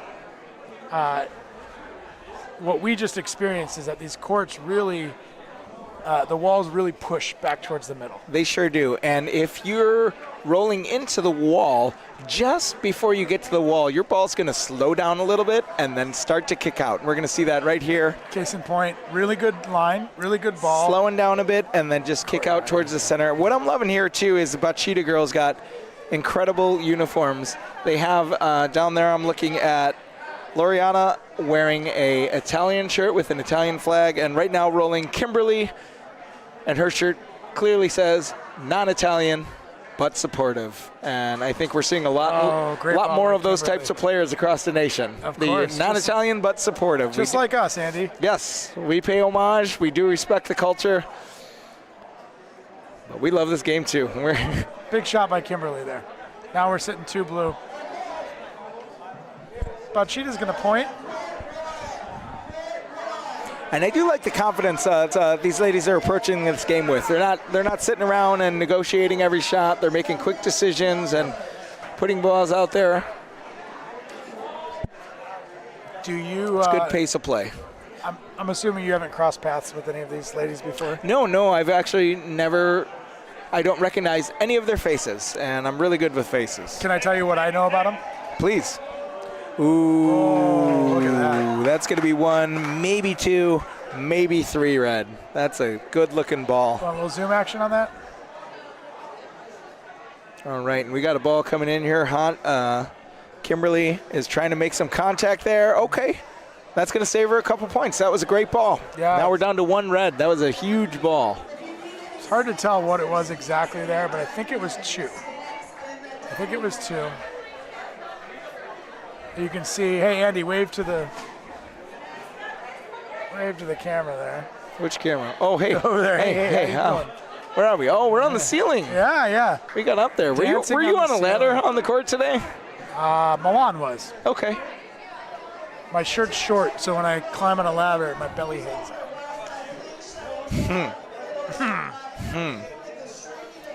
I had a rule at the flower shop I used to work at with my parents. Nobody over 60 gets on a ladder. Let me get up there.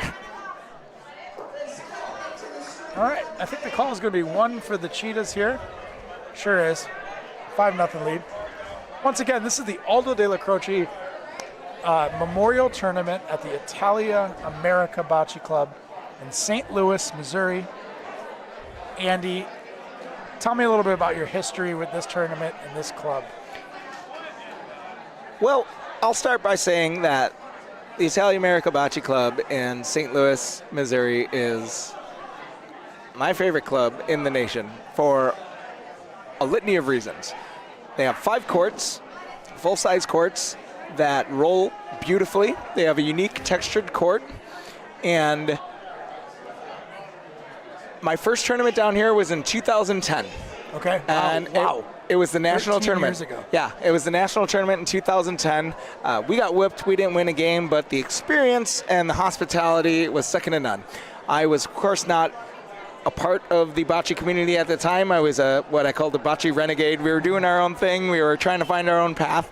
But I'd come here several times between 2010 and 2018 when I came down as a more serious player with a more of a focus on the game. And once I had more of a focus on the game, once I had met you and got involved with the American Bocce Company and American Bocce community, I was blown away on my return to find how well things are run down here. It is a community effort. Every business within 10 blocks is represented on some sort of signage in this club. They run incredible tournaments. They do it the old-fashioned way on paper with the bracket system and the group play into the bracket play, and they do an incredible job down here. I've never been in this club past midnight because they take care of their guests and they run smooth tournaments.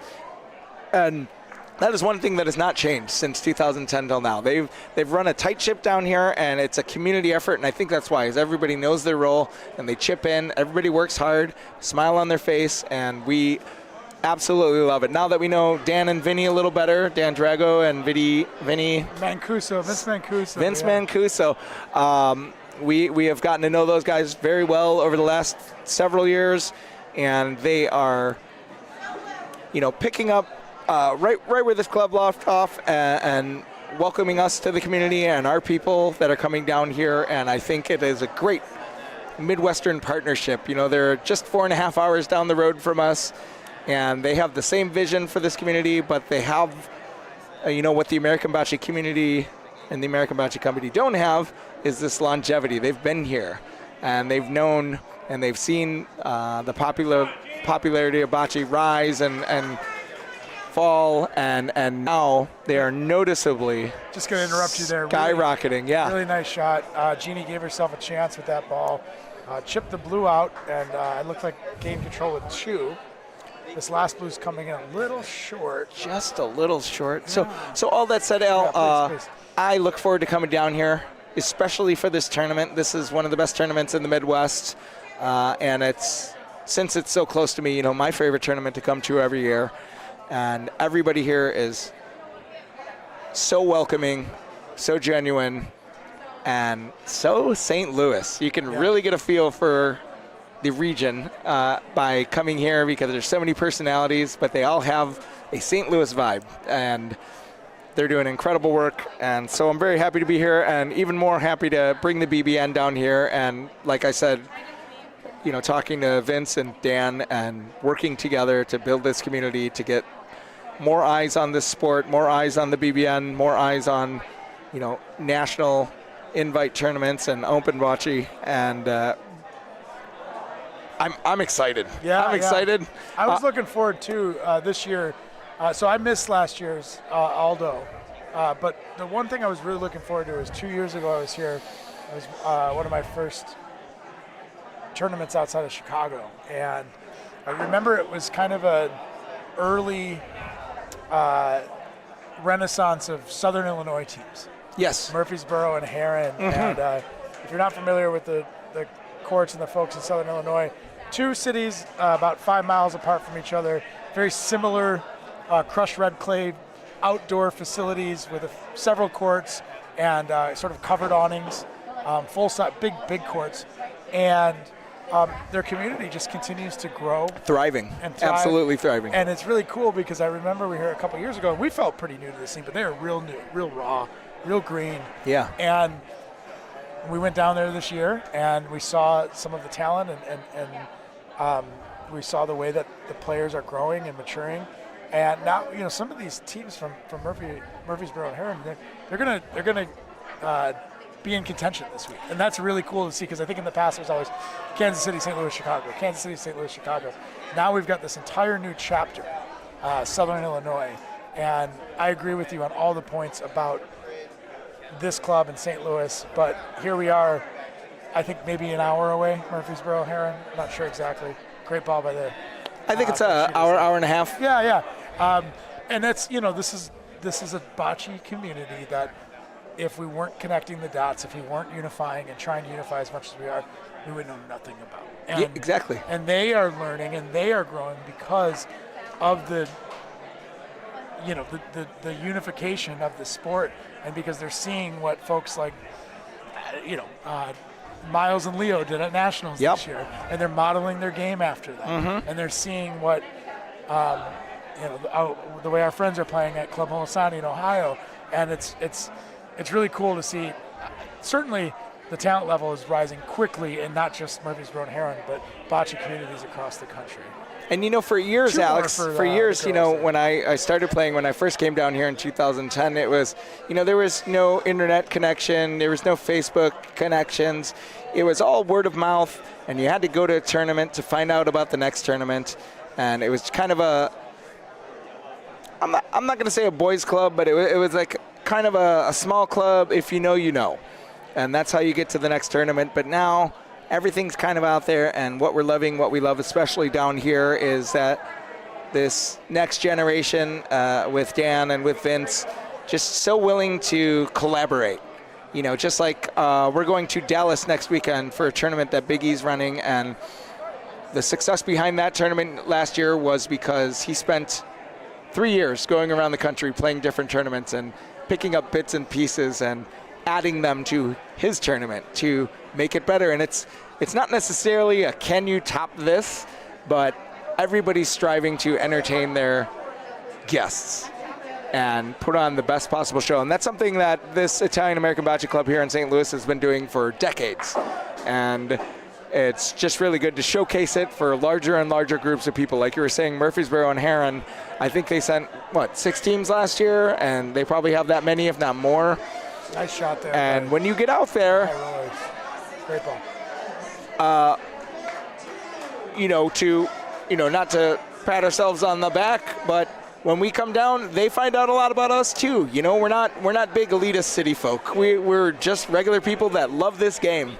And once you put the game first and you love the game the same amount as another individual, it doesn't matter where you came from or what you believe in. The joy of this game is too great, and kind of transcends all of that silliness that we get bogged down in the day-to-day. Of course, yeah. I mean, not only do you meet folks that you might otherwise not cross paths with, but you experience entire cities and areas of the country.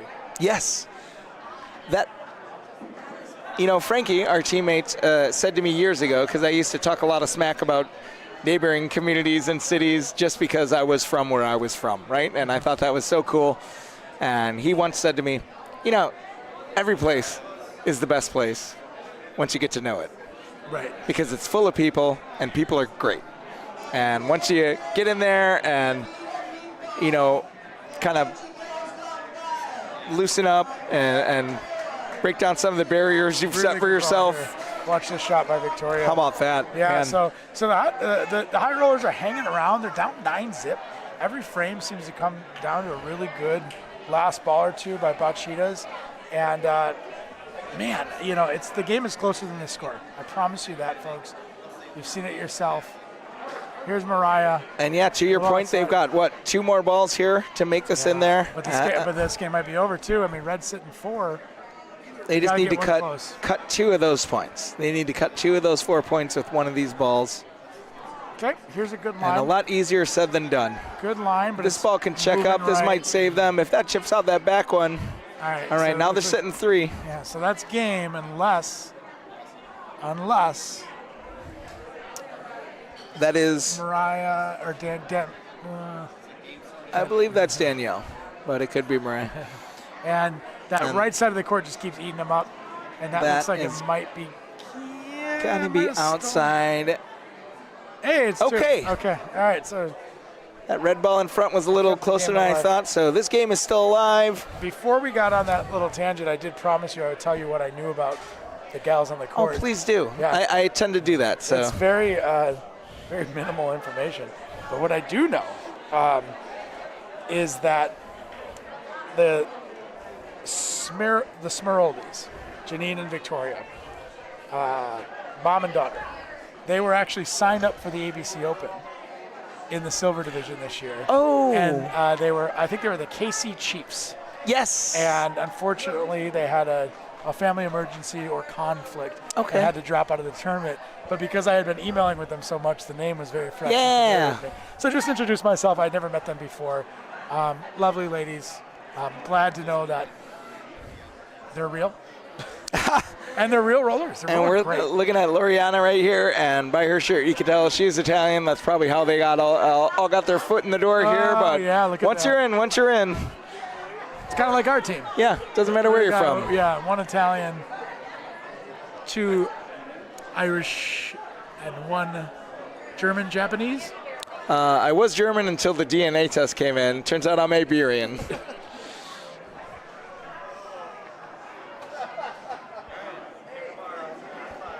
Okay, ball's coming on the left side. Aggressive line, good speed. See if the wall kicks it out a little too much. It does. So like many frames before, high rollers holding point with the Bachita girls down to their 3rd and 4th ball. So far, this formula has worked like gold for the Bachita girls. While we watch these balls roll in, I do have some score updates for you. Right, and this is Nicole here rolling a ball in, trying to seal that up. Oh, I'm sorry, Nicole is on high rollers. I do have some score updates. On court 3, in the Laura Della Croce division, the Playmates beat Sambucas 12-2. Ooh la la, Playmates. Well, the Playmates, that's Suzona's team. Those are the reigning champs. So they're picking up where they left off. Absolutely. They have a secure Wi-Fi. We're going to get on the secure Wi-Fi, and then that should fix it. There's a huge Okay, apparently there's a huge lull. We don't know. We only see what we see, which is we think we're killing it over here. But we're going to get on a secure Wi-Fi because too many people are connected. There's a lot of people in here tonight, folks. There's 50 teams. There are 50 teams. You think there's 200 people in this building right now? Well, 50 teams is 200, right? Yeah, but they're not all. Are they all here? It should be. Highwood Bocce Club, the favorites. They beat the Bocce guys 12-3. And Giannetti and Co. beat Big Picture Bocce 12-11. Ooh, fun game. Who is Big Picture Bocce? Because I like that name. It's kind of what we're all about.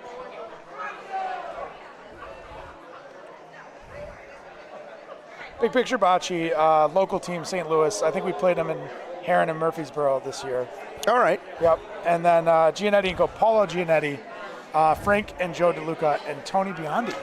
Paolo Giannetti and Tony Biondi, when I started playing bocce, Ooh. Oh, blue has one more ball. All right, this is it. This is for the game. I'll just Nope. add, Oh, maybe they don't. and we just want to correct here that the score is 11 to, or 10 to 0. 10 to 0. I'm sorry. That's for our if any of our Canadian friends are tuning in. I'm sorry. 12-0. That was the ball game there. Sorry, I got a little distracted. So apparently the Wi-Fi connectivity is failing us a little bit. We're going to hop on a secure network and in about 5 minutes and resume the stream. We'll send out an announcement on Facebook to let you all know when we're back at it. Hopefully you heard most of that. We'll keep this one running. Hopefully you heard that. And if you want to be in touch with the pulse of Bocce in America, you got to be on Facebook. You got to look. You got to look. Okay, while we're let's zoom in on our silly faces again, huh? Hi. So, Next game on court 5, Volarama versus Heron Connection. oh, fun. Yeah, Volarama, Dave Zona's team. We played those guys a bunch of times. And they are, if nothing else, pesky. Yeah, They will hang around and ruin your afternoon. Dave's a great roller, good shooter. Rich Robertson. Robertson, on that team. yeah. Yeah, boy, good player. I think he's a lefty. I admire lefties. You know, every time I played Rich, he's complained about his health while rolling incredible balls. And I said, come on, man. I've got one more score update for you. It's a Blacktop Paving, 9-8, so a timed out game. Ooh, is that our first? First one I've seen, 9-8 over Polino Posse. And I was just told by the BBN Eyes in the Sky to keep the stream going. So I guess we won't be tuning out. All right. There might be a little glitch here or there, but Let me hey. just get my cheat sheet off the camera here. So Volarama, the next game you'll be looking at David Zona and John Donando, and they will be rolling on the scoreboard side. And on the opposite side, you're going to see Dave Panzeri and Rich Robertson. Rich, who we alluded to before, is going to be the smaller fella in the white pants, and Dave Panzeri is going to be in the jeans. And I'll go ahead and give you a peek at those guys. who are they playing? Okay, so this side that you're looking at, that's David Zona, the big unit, the tall fella, and he's playing alongside John Donando. On the other side, Rich is in the white pants, and then in the black polo on the left side of your screen is the other Dave Panzeri. They are going to be facing off against the Heron Connections. And that's Heron Connections? Yeah, so that's All right, another Heron Leo team? Churko, Doyle Moffett, Cesar Vital, and Travis Caliper. We will probably get don't back know. to you We on- probably don't know which side who's on. But what we do know is that these guys can roll, and they take it seriously, and this is a prime example of a Heron team that has elevated their game quite a bit. So the folks on the courts are practicing right now. While they do, I'll go ahead and reset the scores. You know, what I love about this Heron team is that we know a lot of Leos around the bocce courts, and we know a few Cesars. But you're going to have to go to the Murfreesboro Heron region to find a Doyle or a Travis, you know?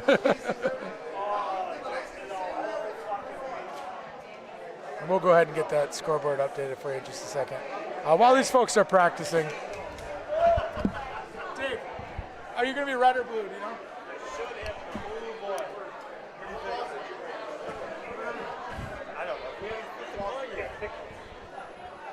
All right, let me know when you do. Just trying to get a little intel.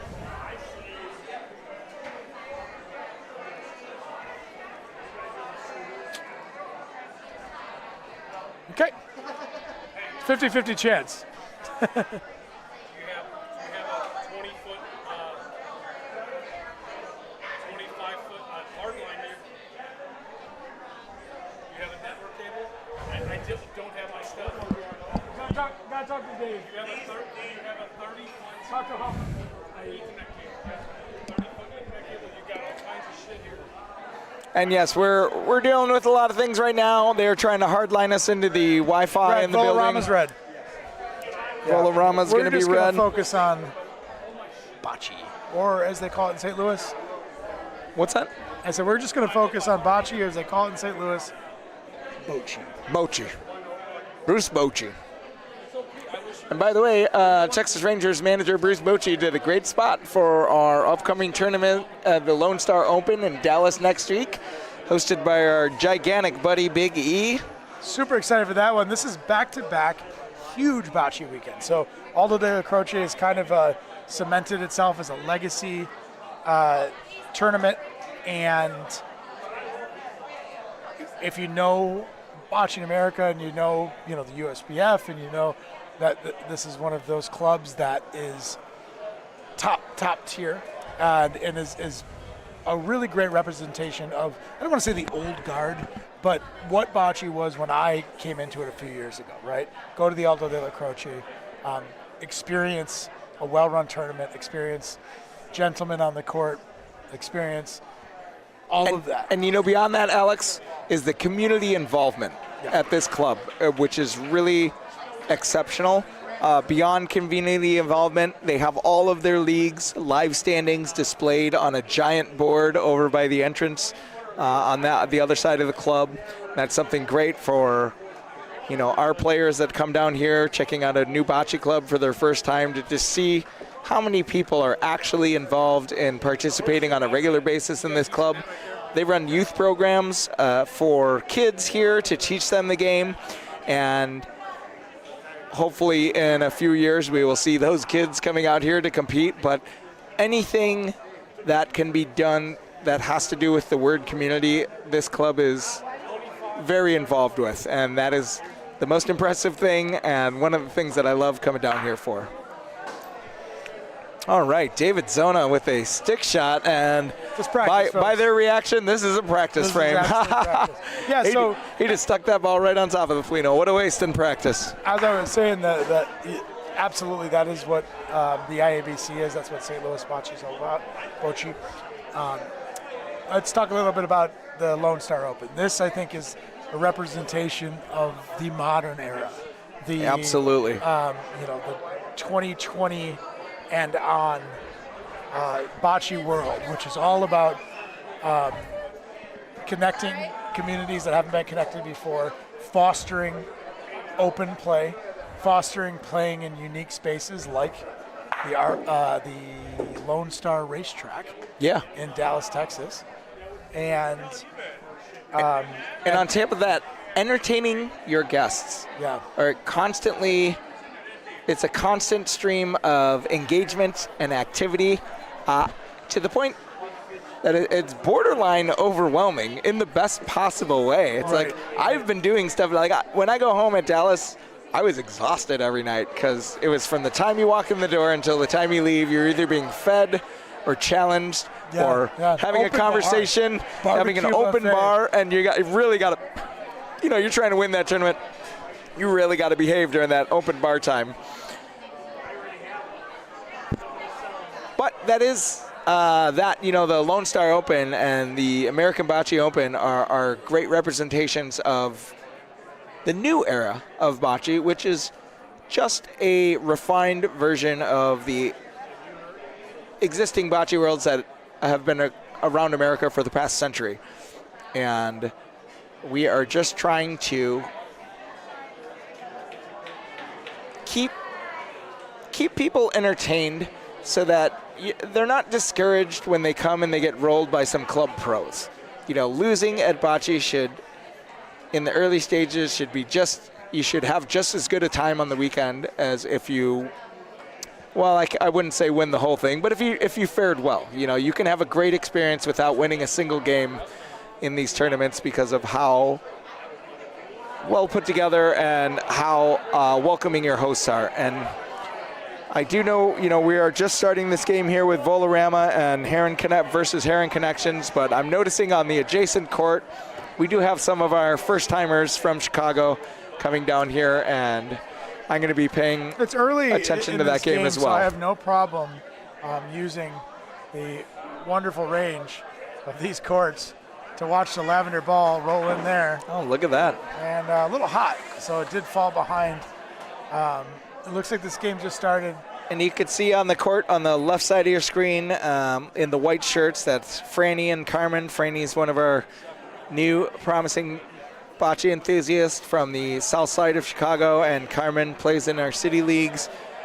And it's just fun to see them down here competing. And they're playing in the lower division, which is a perfect opportunity for these young ladies to come down here and have a great experience like we were talking about. Win or lose, they're going to go home feeling great about this and wanting to go to the next tournament that they can get in. It's great to see them in here. And then while we're at it, we'll see if we can get a full purvey of what's going on.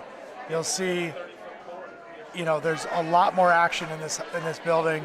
Oh yeah, and there you can see courts 1 through 4. Yeah, more courts down the line, tons of action, tons of spectating. We're going to pan back over.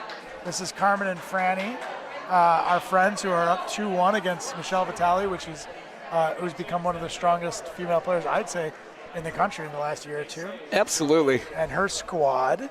And then we'll go back to the featured game because that's our job.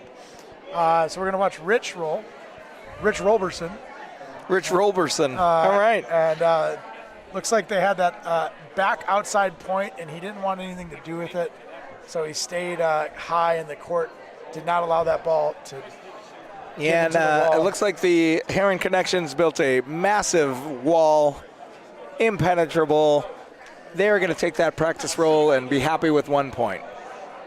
Great. So I do remember, and I'm sorry, folks, we're on the fly here. I do know that Travis is the ball gentleman on the left for Heron Connections. He is a bit of a firecracker player. He'll be fun to watch. He's playing with Cesar. And Cesar is a gentleman who will greet you with a cheek-to-cheek smile every time he sees your face, but very serious on the court. Okay, good roll there by, Volarama got 1 on the first frame. And they let it off. And that is a nice paced ball with a great line. It's going to replace. That was Cesar. And put David to work. Is it Cesar or is it Caesar with the Z? Sorry. Dave Zona, you think this guy knows the courts? Yeah. Look at that. Everyone's ball is pulling to the wall except for his somehow. Great roll. And Dave Zona is like your favorite uncle, who is so warm, so welcoming, but he'll give you a great poo-poo caca joke, later when the parents aren't around. Travis shot, and looks like he hit something, but not what he wanted to. So now they got a choice to make, and this is a choice. Thankfully, we didn't have to make too much in our first game, but do I shoot again or do I protect? And, early in the game, it's hard to convince yourself that protecting is the best move, but, like I said, the old saying, better safe than sorry, almost applies every frame, even at the beginning of a game. So Travis is going to roll out the last ball for blue. And any contact here is going to be decent. Ooh. A little firm. It's a little hot. That's going to give Volarama a lot of room. If you remember, we did reference Volarama as a favorite, which was a point of controversy when we showed up. But I appreciate that they're validating my pick. You know what I appreciate? They all watched. Yeah, exactly. You're not going to comment on something you didn't see. So thanks for watching, guys. And, opinions are made to be debated. So this ball's coming in a little. Oh, that's a great. Yeah, and you just cannot leave that much room in front to a house team. That is two. It rolled out a little there, so we'll give Volarama. But it's real dangerous, especially against these local guys, to leave them room in front. because they have rolled thousands and thousands of balls on these courts, their home courts.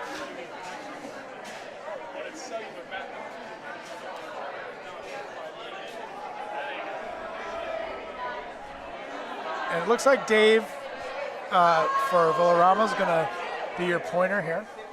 Panzeri, not Panzerati. Okay, we're getting that right. Dave Panzeri. Whatever you say. And he's got that classic opposite foot forward, leaning on the knee, swinging the arm roll. We see that a lot We're gonna get in a nice house little players. overhead. I didn't see his roll there, but I do see it's a good straight ball. Open butch.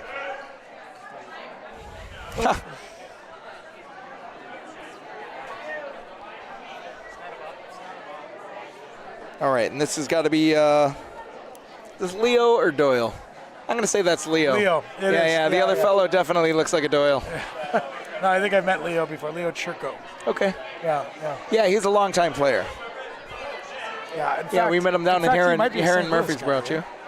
right? This might be a mashup team. I might be wrong about that. Oh yeah, he is wearing a shirt, St. Louis shirt. This is maybe a Heron St. Louis mashup team. I So was here's who we can only assume is Doyle. hyping up all the Heron and Murfreesboro fellas earlier today by saying, "Let's go Illinois," reminding them that we, all the way from 4.5 hours away, are still from the same state. So, Illinois first, Missouri second. Look at the way the DeLucas are shadowing the guys in front of them. Yeah. The fellows in the blue polos. And, back to that team with led by Paulo Giannotti and Tony Bondi. When I started playing bocce at Highwood in 2008, I didn't think there was a better player than Paulo and Tony. When those two were together, they were just unbeatable. And, of course, I've grown as a player. I haven't gotten to play them in the last few years. COVID was really tough on the club, and the old retire guys, just getting back into the regular swing of things. But it's incredible to see them down here. They were down here in 2010 when I came the first time. And they are really legacy players. They've been playing probably since before I was born. The ball's got to sit a little. It does roll out. This is a rare frame where we can actually see the balls coming in. They're not blocked by our monitor. So here's Rich. All right, one more. Looks like Rich is going to let it rip here. And what do you think? He's probably shooting that outside point. Yeah, he's probably shooting that point. And you want to probably hit it on the inside so you don't clip your ball. And he missed. We'll watch that again. And see if there's anything we see in the approach here. A five-step. Yep. Turn the wrist a little bit. Okay, now we're going to try the wall. This is an interesting frame. They're trying several different approaches. Yeah, and that was what we were talking about earlier. Did you see how much steam that lost the second it touched the wall? I mean, really slowed down. And now that's not going to prevent you from making a good shot. You just have to be aware of how much it's going to slow down when it gets into the wall, and especially when it touches the wall. Okay, last ball coming in for Heron Connections. He's trying from the high side. They're asking for it to move just a little. That looks like it's just going to be one. I just got a technical text here that says, don't hardwire the Ethernet cable. The hardware network switch is on a different subnet with static IP address. You know what that says to me? Blah, blah, blah, blah, blah. I have no idea. We're just the talent. I have no idea what any of that means. Let the tech guys talk to I'm here for the butch. We're just the talent. The people came to us and started asking us internet questions. Listen. Heron scored one. It's 3-1. That's what I'm focused on. Here's your boy, Cesar.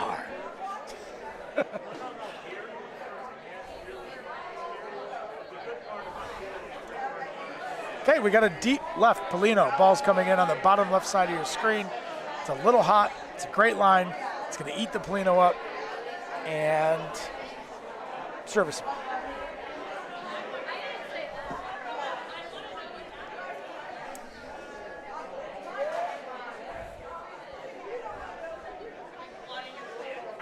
Take a look, a little tighter look on the players.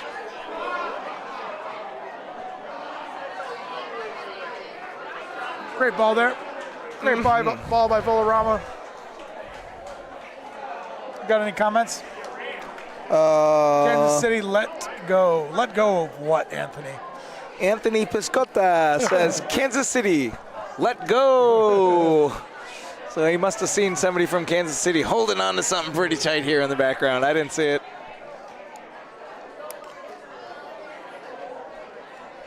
These guys are moving fast.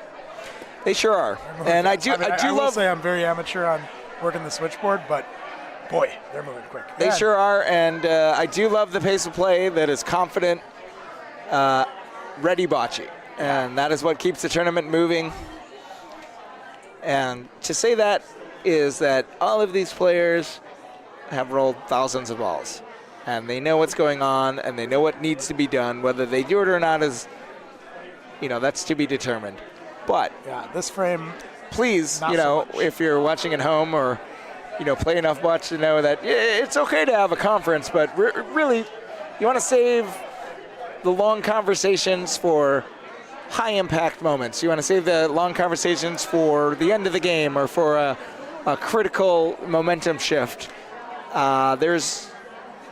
If you're entering a tournament, you're a confident player who's rolled plenty of balls, and you should be ready to step up and execute whatever shot's in front of you without much talk.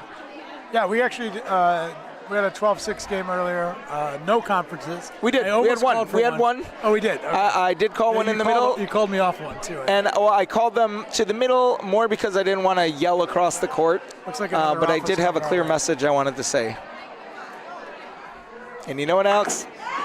I do not remember what that was. Oh, that is an unlucky kick off that front blue ball. Let's watch this one again, huh? Great contact here.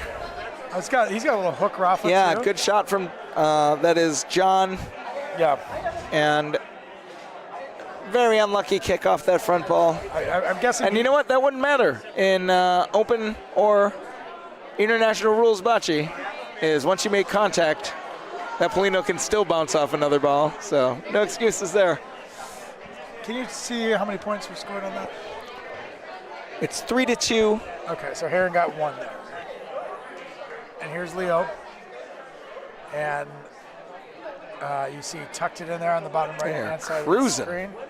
We'll give you a wide camera angle on that just to kind of see the balls come in. Oh, this is nice. And we got the court 4 Polino right next to the court 5 Polino, so we can get a little action on both courts.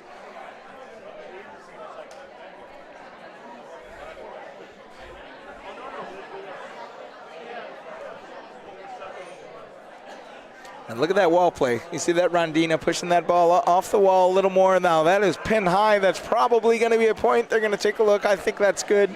Travis doesn't want to call it, but he does. One red. And that Rondina is what they call that little hook off the wall, that little play off the wall you get where the ball will not sit on the wall. It'll push off towards the middle of the court. And the one here in St. Louis is very consistent, but it is drastic. Awesome ball there. And depending on what speed you're going, it could totally change the outcome of your lag. Awesome ball by Leo. Looks like Rich is going to shoot. We'll watch this one come in. He's a little off right now.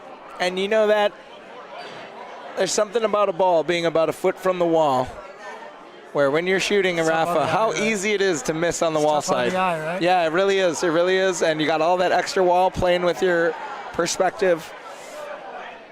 Probably I'm going to go out on a limb here and say that's the most missed Rafa in bocce is a ball's distance to a foot off the wall. I'll say 4 to 12 inches off the wall. Good defensive ball there by John. If you're Rich here, we'll take a look at these balls again. If you're Rich, what are you doing? Are you playing defense or are you trying to steal this point? I'm gonna play a little more defense. Okay, ball's coming in bottom right-hand side of your screen. It's got good speed. And you know what? That's your favorite shot there, Alex. That's that combination defensive ball and what if. Yep. And he gave it enough speed, threw it in the right spot, and got a little chip on the ball. Might have stolen the point with that front orange. Might have been good enough. It's very close. But honestly, Alex, if I were rich in that situation, I wouldn't be driving home. I'd be flying home, because I'm rich.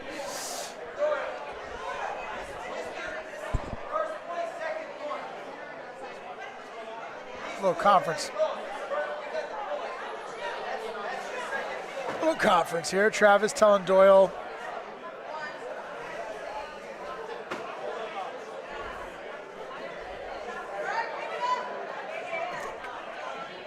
What is he saying? I have no idea, actually. It looks like.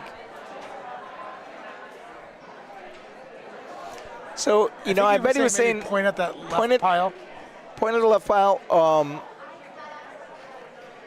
Because you do want to get around that front ball here. I think bumping the front ball, unless you're bumping it from the wall side out, is going to be tough. And let's see where this comes in here. That's a pretty good line. Is that going to be deep enough? And watch this kick off the wall. It's nice and smooth. My goodness. That might even tuck in for 2. Travis is calling 2. That was a beautiful ball by Doyle. Great ball. Watch the extension. See if he can repeat that here. Watch the extension he gets on his point here. Can he repeat it? This is the testament of a good bocce player. Can he do the same thing twice?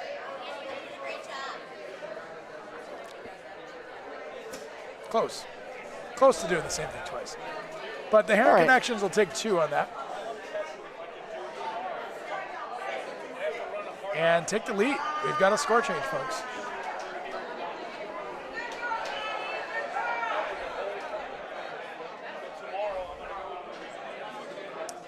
Good frame by Doyle and Leo. 4-3. Go ahead and take a peek at the action on our meatball game.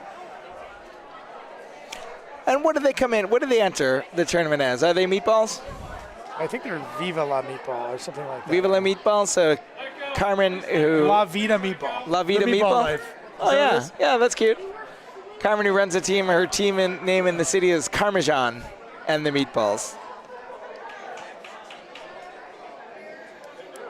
And Alex, I wonder if bocce originated in any other country, if there would be nearly as many food references.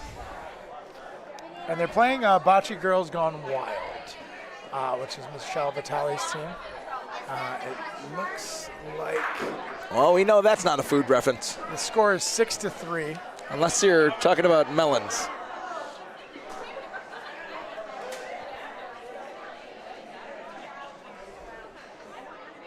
Apologize for the delay in the action of our featured game.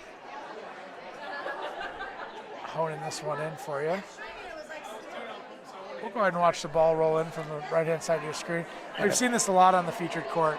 The wall kind of holds the ball. It pulls the ball to the wall there on the right-hand side. Obviously, if you play the rondina, it'll come off of it. But if you're just rolling straight 3 or 4 feet off the wall, it pulls it towards it. All right, and we're seeing this one probably came into the wall. That's beautiful. And that's why it's kicking out there, and that is a great speed control. Great fix from Blue. Rich is calling for a shot. Calling for the Rafa. And is that David? Is David our shooter? Sure is. All right. And folks, we're going to try to get a good one here. We haven't seen a great Rafa yet in this game. On command, I think David's going to give it to us. And he does. Look at that. Sends 2 back with the. Oh, wow. You want to see Look at that double, triple kiss. You got it. Look how casual this release is. Nice and straight. Clips it perfect. And watch that double kiss off the Polino. Burying that in back corner. This is big trouble here for Heron Connections. They're going to have to leave one in play. If this ball is dead, they're going to be in big trouble. That is a perfect ball. Awesome. Way to make contact. So he didn't get the point, but how big is that ball back there? That ball is so big, Alex. It cut big 1 is that point. ball? I would say it's 107 millimeters. What? Easy 3 for. It cut the 2 into 1. And anything off the court or short is an easy 3 for Red. Easy 3. So now they're hoping for 2. You can see all of their other blue balls for Heron Connection are up here to the front and right. And Looks pretty good too. oh, is that a homeboy roll? My goodness, does he know this court well? Look at that. Are you kidding me? It did not hit, so it is 2 red. That is an incredible lag. Fantastic shot.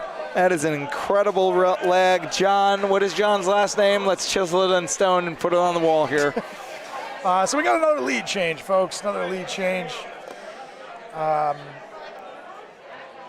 to see that. Here's our players. That's a good game, huh?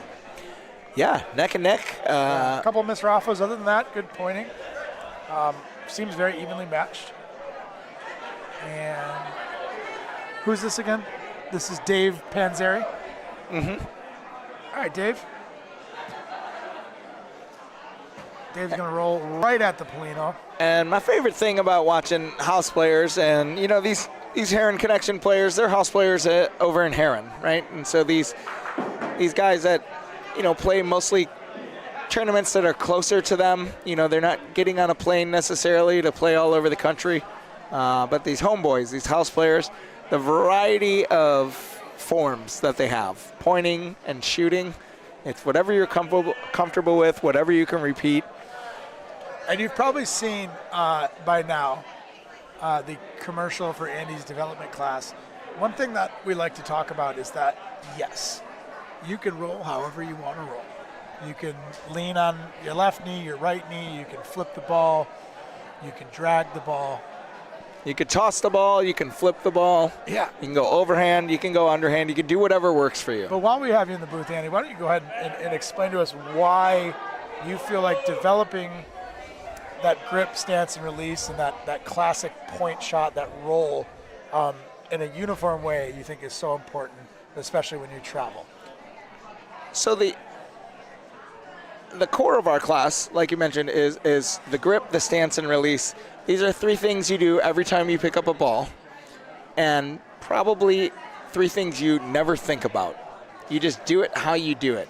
And what we teach is that if you can make a routine out of how you hold the ball, how you line up, and how you release the ball, and do that exactly the same every time, the only thing left to mystery is speed control. And if you can practice on your courts and get control of your speed and create muscle memory for different distances on the court, when you go to another court, you're going to have locked-in speeds for your court, and it's just a minor adjustment. And the sooner you can adjust, the more effective you will be. So what we are teaching players is that while you think you are rolling the exact same way every time you are exposing yourself to countless variables that are making your shot not do what you think it's going to do. And so if you can repeat the exact same motions every time, there is less and less room for error, which means less and less repairs have to be made. It's reduces your fix to a minor adjustment rather than a exaggerated guess of hoping the ball will get in there. So that's the gist of it. And without spoiling the class, because we would love to bring it down here to the IABC and teach it here, as we have been traveling around the country teaching this class, is that once you have these mechanics and once you have these fundamentals of the roll, that is when your game starts to become customized, and to your own body and to your own muscle memory and to your own style, for lack of a better term. And that is when you're going to start really excelling in the game, is because a majority of the players out there here in the United States don't have that fundamental structure. Whereas in Italy or even in South America or even all the way out in Australia, they're learning from a very young age proper mechanics, proper fundamentals, and they grow into that. And that's what makes them such deadly professional players, where here in the United States, as of right now, it's just a recreation. It's a recreational sport, so everybody plays, with a beer on the rail and a cigar in your hand, and you have ups and downs and highs and lows, but never really know how to dominate a game. And that's kind of what we're teaching, is that it's how to if you start correctly, you can only improve. Thanks for that, Andy. We just saw one red, one Villarama on that frame. Doyle missed a key off on the frame. And outside of some missed shots, it's been a good game. There's been a lot of good pointing, but the shooting has left a little to be desired. Caesar's watching it, talking to it, and it just rolls out there. Again, chippy one. And if you look on the left, just left to center on the top of your screen, you'll see a wrinkle in this year's Aldo Della Croce, the timer.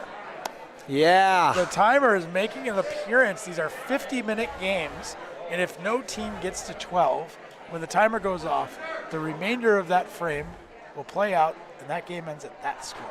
If it's a tie, it'll go one more. And Alex, you are a pioneer here in the States for timed matches, and I'm sure you've heard a lot of negative reactions to games being timed out.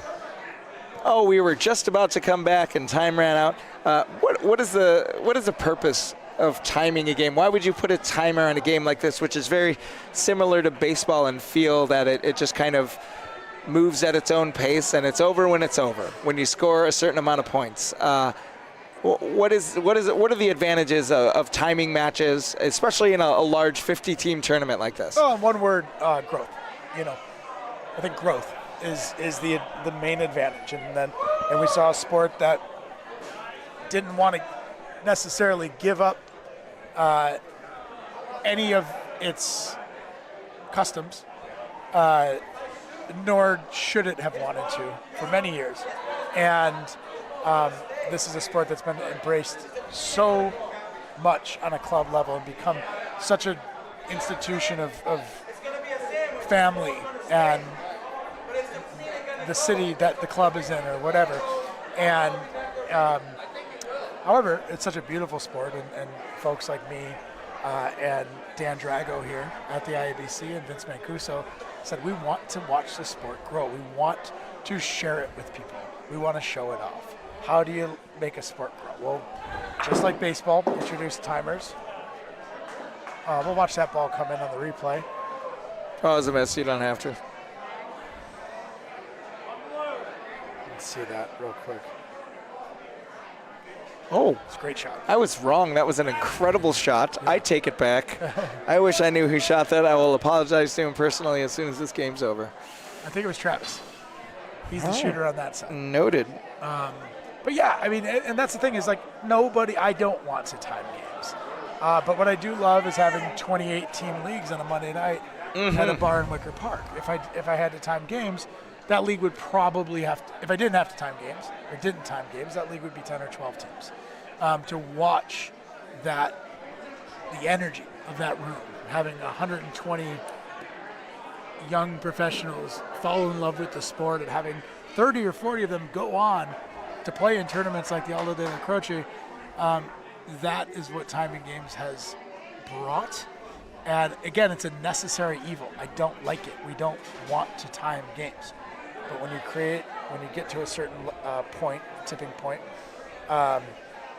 you have to make certain concessions. And that's what we're doing. And we hope that if in situations where we don't have to time games, we don't time games. And you know what, Al? When I started playing ABC, I had a problem with the timer too, because I had never experienced it before. And the one thing that most people don't like is new things of any kind. No matter what age you are, no matter where you're from, new things are hard to accept.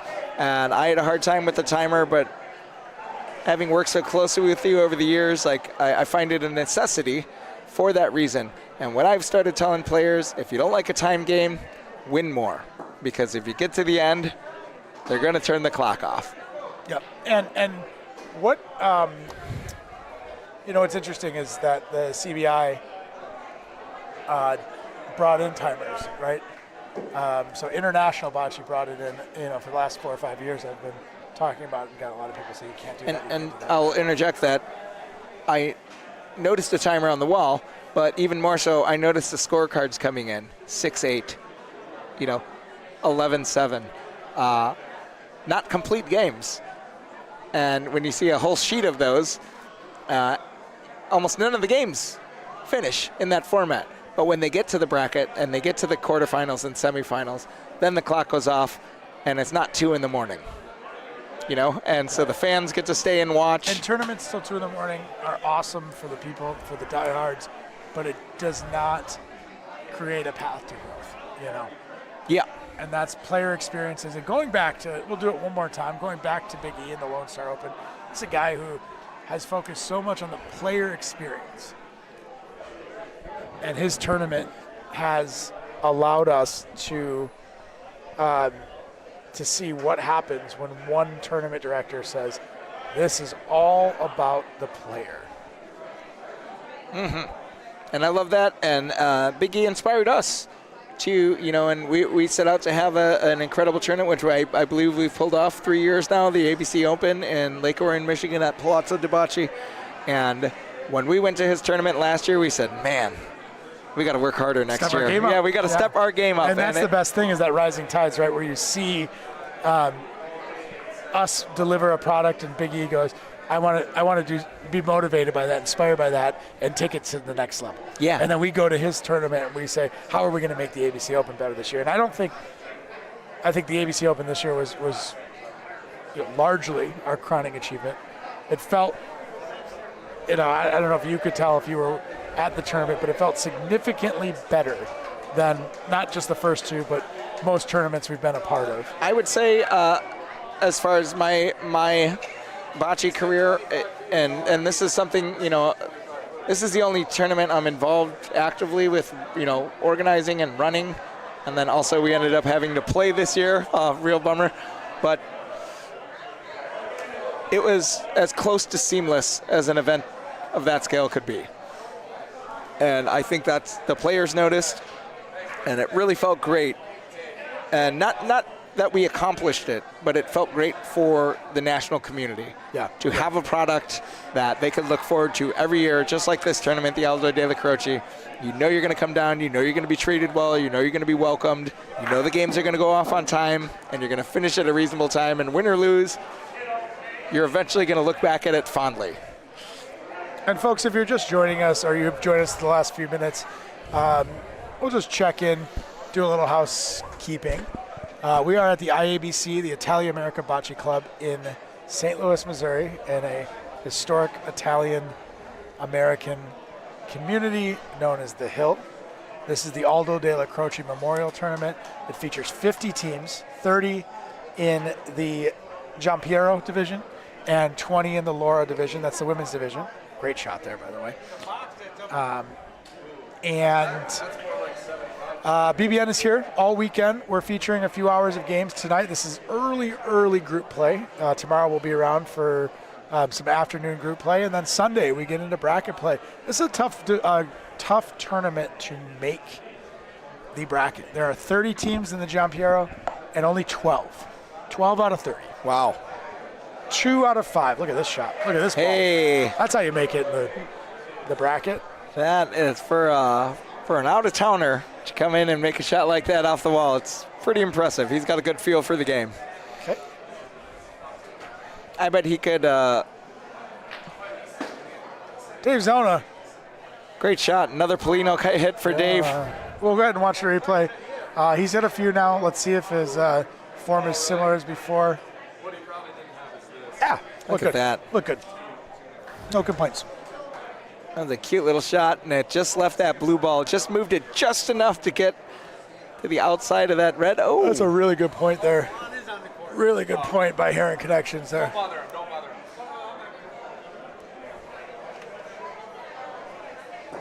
bother. This game will most certainly go to time, don't you think? Oh yeah. What are we at? About 15 minutes left, and we are at 6-6. This is a back and forth. This is as evenly matched as a game as I've seen. And not that I've seen a lot, because it's only like the 15th game of the night. But. And it's a right up the middle game where it's anyone's for the taking, because they've both made spectacular shots. They've both had kind of brain farts, and I love a game like this because it's who's got the endurance. You know, who is going to stay engaged longer and finish and score the final points. Well, I think the pointing in this game has been really good. And if it doesn't look really good to you, that's because you haven't played on these courts. These are big courts, full-sized, 86 feet, synthetic, with a lot of movement off the wall. You're not catching those easy funnels. Look at that ball. All right, hold on now. Yeah, it might be a little long. Just one for Villarama. You're not seeing easy funnels like you often see on crushed stone, where you just repeat the line over and over. Yeah. So, good pointing in this game. I would say not great shooting. Dave's hit a couple good ones, but that's why the game is so close, because no one separated themselves with. And nobody's playing perfect. Nobody's playing poorly, but nobody's playing perfect, and that's why they're just grinding it out here. And we don't judge. This is a tough game. I do love watching a game like this way more than I like being in it, because I like to have control of a game and control the narrative, control the pace, and get out in front early, and then just maintain that lead and close out. These neck and neck games, it almost comes down to micro moments, where you can have one errant ball or one little brain fart or one misread line, and that could shift the momentum out of favor. That could put a couple points against you, and then all of a sudden this neck and neck game is a holding on for dear life. Who's going to give up 3 first, right? No one has done it. No one has done it so far in this game. Great roll there by Leo. We'll go ahead and see if Rich can get his shooting form going here. A little late in the game, better late than never. Nice juicy target. Sometimes all you need is a nice juicy target to get back. Ooh. Okay. Little contact. Look at that. He will get the point. And Robertson and Zona just having their way with that Polino. It just always seems to be moving the opposite direction of where they're shooting. He hit his target. Exactly. It's that they're dialed into that making contact with the Polino, which is always a good thing. Another good point there by Leo. Another good point. That ball is just under a foot away.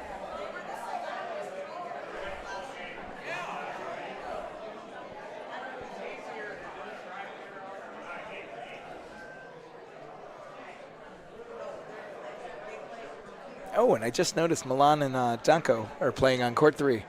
Yeah, Milan, Danko, Vanessa, and Robert. And it looks like they're playing our buddies Breaking You Balls. That's Jerry Camasano's team from Kansas City. Mm-hmm. Somebody is up 9-0.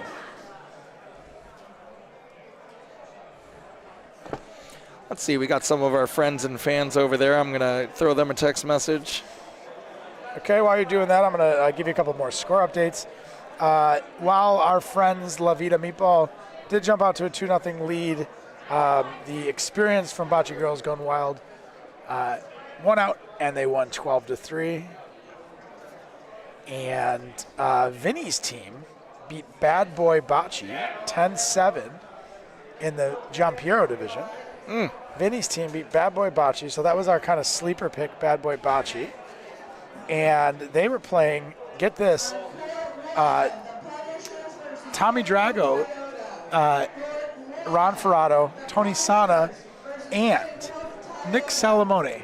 Hey, who's that guy? Nick He Salamone, must be a new player. He's the fiance of Franny, who we referenced earlier, playing for the Viva La Vida Ball. Just started playing last year in our South Side Chicago Bocce League. Shout out to the Rock Island Public House. And the city of Blue Island. We're debuting an indoor league there at the Blue Island Brewery right down the road, about 200 yards down the road.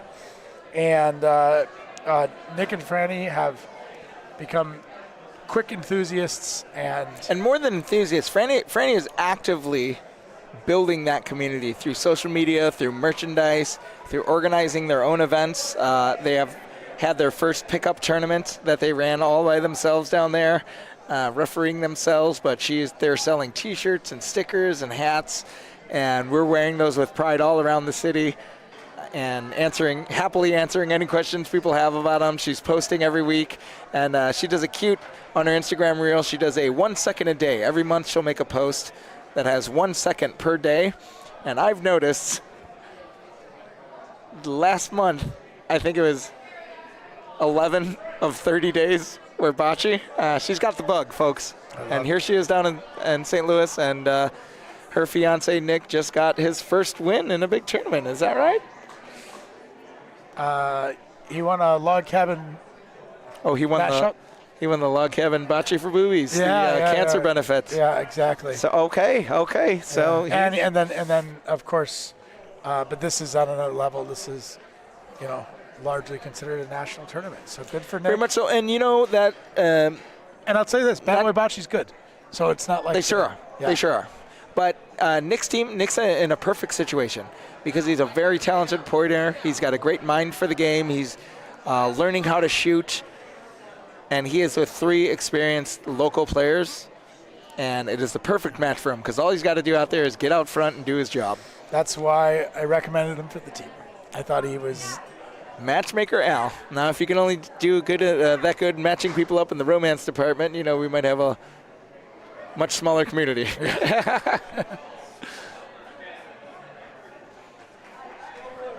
Or a business that makes money. All right, and that is our guys, Milan and Danko. I've confirmed they are up 9-0. Wow, good for them. That's a really strong team. That's Milan, Tomic, Danko Diki, Vanessa Garipo, and Robert Bertoncini, who you've probably heard his last name pronounced 100 different ways. It is Bertoncini. Okay, Red's coming up a little short. So on the last frame, Heron Connections did take the lead again. Red's rolling good balls that are just short. Here's Dave. Dave Zona. Is this going to sit, or is this one going to sail out a little bit? Ugh. All right, so the blue on the side holds. And we are negotiating here to see how many more. It looks like they've got 2 more balls and a little bit of a dangerous situation with those red balls in front. You do not want to bump those and sell your point out. And he's coming in just right. Oh, my goodness. Oh, my goodness. Remember we said this is going to come down to whoever could score 3 first?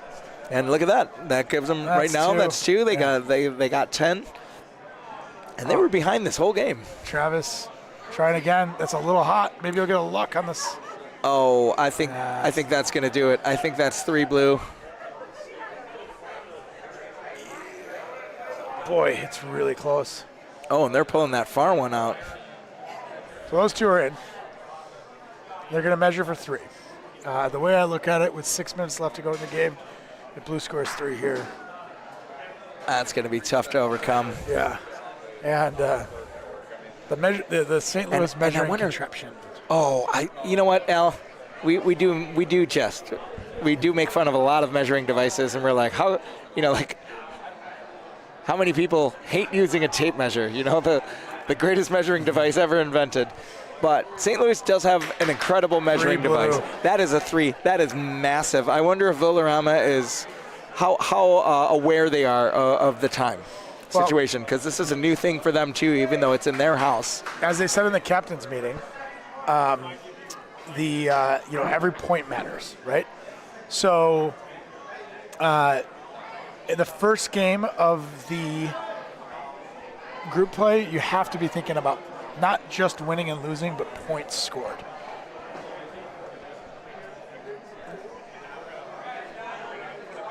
I'm sorry. That's all right. I pressed my first button and didn't do anything.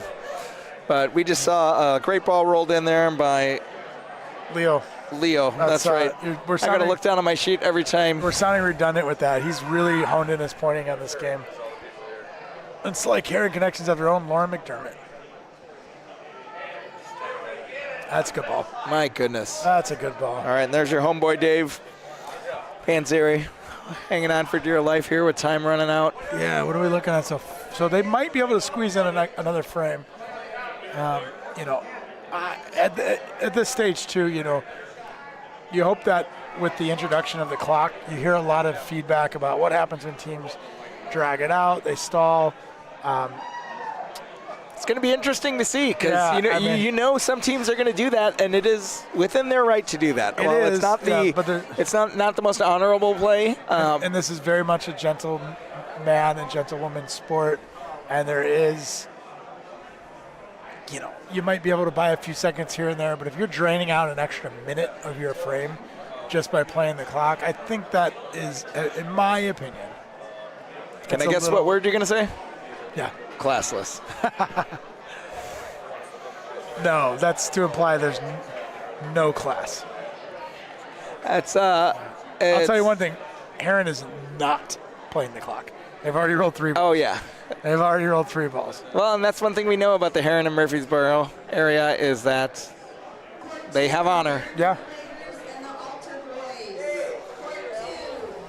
Folks, if you are just joining us, this is probably going to be our last game of the night for the first night of the Aldo Della Croce. We're going to be in 12 to 5 Central Time tomorrow covering group play. And then Sunday morning, we'll hit you with that bracket play. Hopefully, you won't be hearing from Andy and I because we will be on the court making a run at the 3-time. Wouldn't it be nice if we were playing? And before we sign off, before this game wraps up, the time's running down, I just want to shout out Big E here said, thank you, gents. Oh, he's Let's go. Amazing. Yeah, he's I love that watching he the has live time stream. for our tournament. I know. while I mean, he's probably got so much going on, closing up loose ends. But you know what? Actually, I bet he doesn't. I bet he's got everything ready to go. And he's looking forward to having us down there. But Big E, we can't wait to see you. We missed you in Michigan this year. Ooh. Oh, that is going to be a killer. Scenario. That is the worst case scenario. Going for 4 points, time's running out, trying to get back in this game, and now they got to reset the frame. So they had one in. So let's be clear. They had if they one didn't in. Throw another ball, they'd have another frame down 3. Yeah. They had 3 balls in hand. So I think the goal was to shoot the pile, open it up, and go for 2, and it maybe was 3, maybe 4 points. It was a great hit, just a weird Polino pop. And Al, what I'm noticing, which I don't remember last year, but we are playing with ceramic Polinos this year. Yeah. And I feel like we played with steel Polinos. I wasn't here last year. 2 years. Yeah, 2 years ago we definitely did. I can guarantee we played with steel. And last year, I believe we were still on those steel Polinos, which we call the Gordo Polino, which will save your shot a lot. But this ceramic Polino, the tournament Polino, the international style Polino, if you hit that, I mean, it pops. Where the steel Polinos are specifically designed to stay on the court. And he's rattled. He's rattled. He did not commit to that shot after having that great shot go weird with that Polino, but it's all in the game. And now they're really playing the clock, and they, as far as Bolorama's concerned. And they got Dave coming out shooting now. I think that's his first shot of the game. And maybe they can hit the Polino off again. Yeah, ceramic Polino, big difference maker. I did want to interrupt you to tell you that as this game unfolded, I feel like Leo's first balls changed the direction of the game. It sure did. Yeah, I mean, he got really honed in on those first balls, and this game is going to wrap right now. I think Heron, that was that. Has one more ball in the chamber. Let's see if he can preserve the 4 or 5 point victory. That's going to do it. Heron Connections wins. And they are fired up. They are, as they should be. That was a really good game. It was. Heron Connections 12-7 over Volorama. Here's your handshakes. They gutted out a game that was 6-6. It was 6-6, then they were down 7-6. Yeah, and then just gutted it out. And Al, what did you say? I bet first team to score 3. I bet the first team to score 3 in a frame is going to win this game.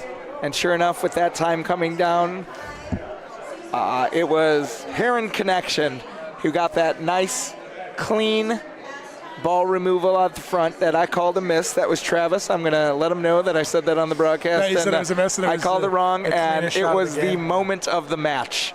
Cleaning that ball out, giving them enough room, and then following it up with 2 incredible point shots. That was the difference in the game. Then Rich came back and hit a very good shot, but again, ceramic Polino bounced around, popped off the court, just ran out of time, and they reset the frame, and they were rushing their balls, trying to get 2 frames in instead of 1.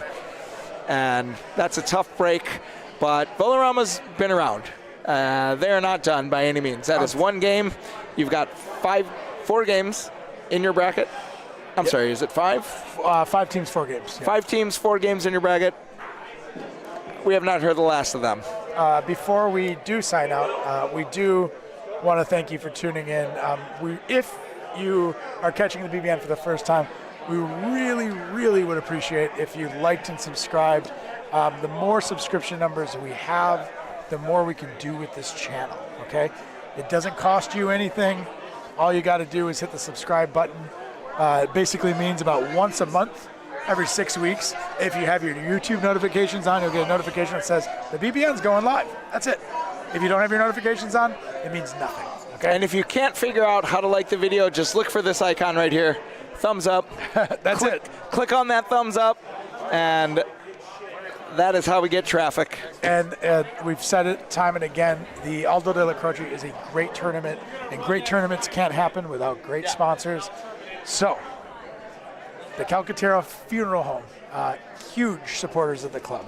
Pagano Land Development, the local IBEW chapter, that's the International Brotherhood of Electrical Workers.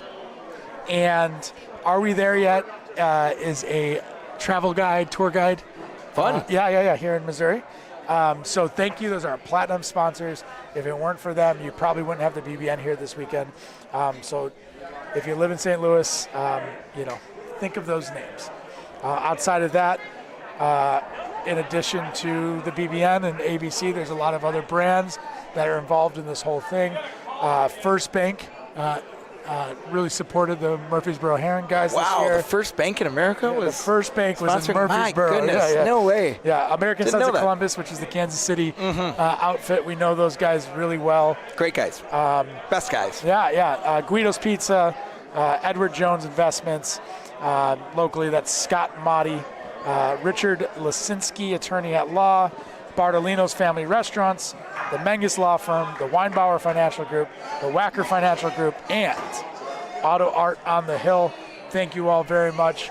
Again, we can't say it enough. This tournament means a lot to us, and we know that it can't happen without you folks. Before we go, got 5 or 6 hours of more BBN tomorrow. Got another 3 or 4 on Sunday.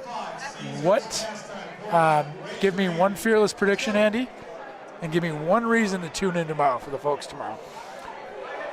Oh goodness, putting me on the spot. Absolutely. That's So, I'm gonna stick to what I know about what I've seen. Okay. I'm gonna say that Volarama is going to regroup and come back strong tomorrow. We predicted them. They're a house team, house favorites. I think they're going to rebound from this. I don't think they will let this tough loss defeat them. So I don't think that's really a hot take, but based on the limited amount of games that I've seen today, we have not heard the last from Volarama. And I'm sorry, I'm not good with two-pronged questions. The second question was one reason to tune in tomorrow. Well, if you like bocce, this is one of the best broadcasting platforms in the United States of America, and this is one of the best tournaments in America. And no matter who is sitting here behind the booth, you're going to get a unique perspective from somebody who absolutely loves this game. And if you're on the fence about bocce, this is something that might change your mind. And if you like bocce and you couldn't make it out to this tournament, it almost feels like you're there. We've had bars in Chicago putting it on for their guests. Yeah. We've had people have watch parties in their house. And they get in the comments and they chat on here and we engage with them. And that's really what this is all about. It's about community. It's about growth. It's about building this game, getting as many eyes on it as we can. Yeah, and tomorrow joining us in the booth is going to be bocce legends Leo Giannatti and Miles Russell. Oh, how about that? How about get a gold medal Punta Rafavola champions sitting here in the booth? I bet they got some good input on this game. Some insight, absolutely. And then, of course, Milan will be here. We might even get some cameos from Vanessa, Bridget Reedy, and us too as well. So we just did a little power hour there, a couple hours on the mic. Yeah. Felt like minutes. Yeah, exactly. Thanks for tuning in with us, folks. We look forward to seeing you tomorrow on behalf of the BBN. Good night and good bocce.